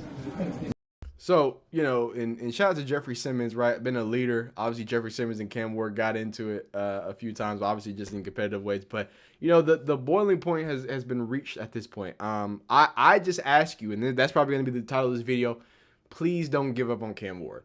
Please don't let these analytics bros and all these box score watchers and, oh my God, they haven't won it. Please do not give up on Cam Ward. I'm telling you, if you enjoy watching football for exciting football, Cam Ward is probably going to give you the most exciting brand of football that you're going to see. The throws are amazing. The arm arrogance that he just wants to rip it whenever he wants to rip it. I'm telling you, Titans fans, you're in for a lot of excitement if y'all can protect him, if y'all can keep him upright, if y'all can, I don't know, get a decent coach around him since y'all don't even have one right now. It's a tough situation to be put in. So I'm just wishing the best for Cam. Hope you are too. But I hope you enjoyed the video. If you didn't, just like it. If you did, like it. Comment down below your favorite team. I don't know. I'm tired while I'm recording this. I've been streaming too long. Oh my God, it's 10:50. I need to go. Y'all be great. Y'all be phenomenal. Have a great day. Peace. Yo, stream. First off, Patty Hat, thank you for the 20 jewels. Deontay and them. Oh my God, they arguing. Oh no, Jalen Hurts in the top 5. Y'all gonna make me act up. I want to get into these quarterback. Debates. My boss said I gotta wrap it up though. My boss said I'm too loud. It's 11 o'clock at night. I got a real job, so I gotta, go to sleep. Yada yada yada. But I need to get. Ooh, y'all put a pin in that. Deontay, Ola, Trizzy. Next live stream, we debating top 5 quarterbacks, right? And Deontay gonna be mad at me when I got Jalen Hurts at the bottom of my top 5. I'm just saying. I'm just saying. I love me some Jalen Hurts, but we ain't gotta get into it. We ain't gotta get into it. Yeah, Jalen Hurts. Oh, Hey Nice. I see Hey Nice was in the vertical too. I appreciate it. What's it called? I appreciate y'all. Guys, phenomenal stream. Great time. We talked some Shedeur. We talked some wide receivers. We talked some real football. But yeah, I'm gonna have to argue y'all down. I'm gonna have to. We're gonna get next stream. We talk about top 5 quarterbacks. That's gonna be my Jalen Hurts video. Deontay, I owe you a weekly what's it called? Jalen Hurts video. C. Anderson. First off, C. Anderson, the sponsor of this video. You went ahead and donated. I don't know how much money. I completely forgot. Deontay said, check my comments. I said Jalen's my number 5 right now. Oh, okay. Oh, we gonna argue. Oh, we gonna get cooked up. But it is 11 o'clock. I'm sure you beautiful people have things to do in the morning. I got things. Let's everybody have some good night's sleep. These videos are gonna smack y'all in the morning. Members, you will get membership content. C. Anderson, obviously, I know you're a member. You already have membership videos ready. So if you want to check that out, there's some throwback stuff. And please, members, Trizzy, thank you. He's talking about a great stream. Appreciate you. Hey, nice. Appreciate you, Ola. Appreciate all y'all being here. But yeah, comment down below, or even on this stream, on community posts. I want to know what content y'all like. I know Shedeur content will do good, but y'all, the 155 chilling, the 79 in the vertical, it's a little different. Y'all watch for the foosball. I'm not saying that everybody don't, but it is a different layer, right? You know what I'm saying? We can't argue top 5 with just everybody in the audience. It's a certain special party audience. You know what I'm saying? So I appreciate y'all. Y'all be amazing. Please stay safe. Please have a phenomenal rest of y'all night. We will see y'all soon. Videos in the morning. Plenty coming. Y'all be blessed. I'll see y'all. Peace.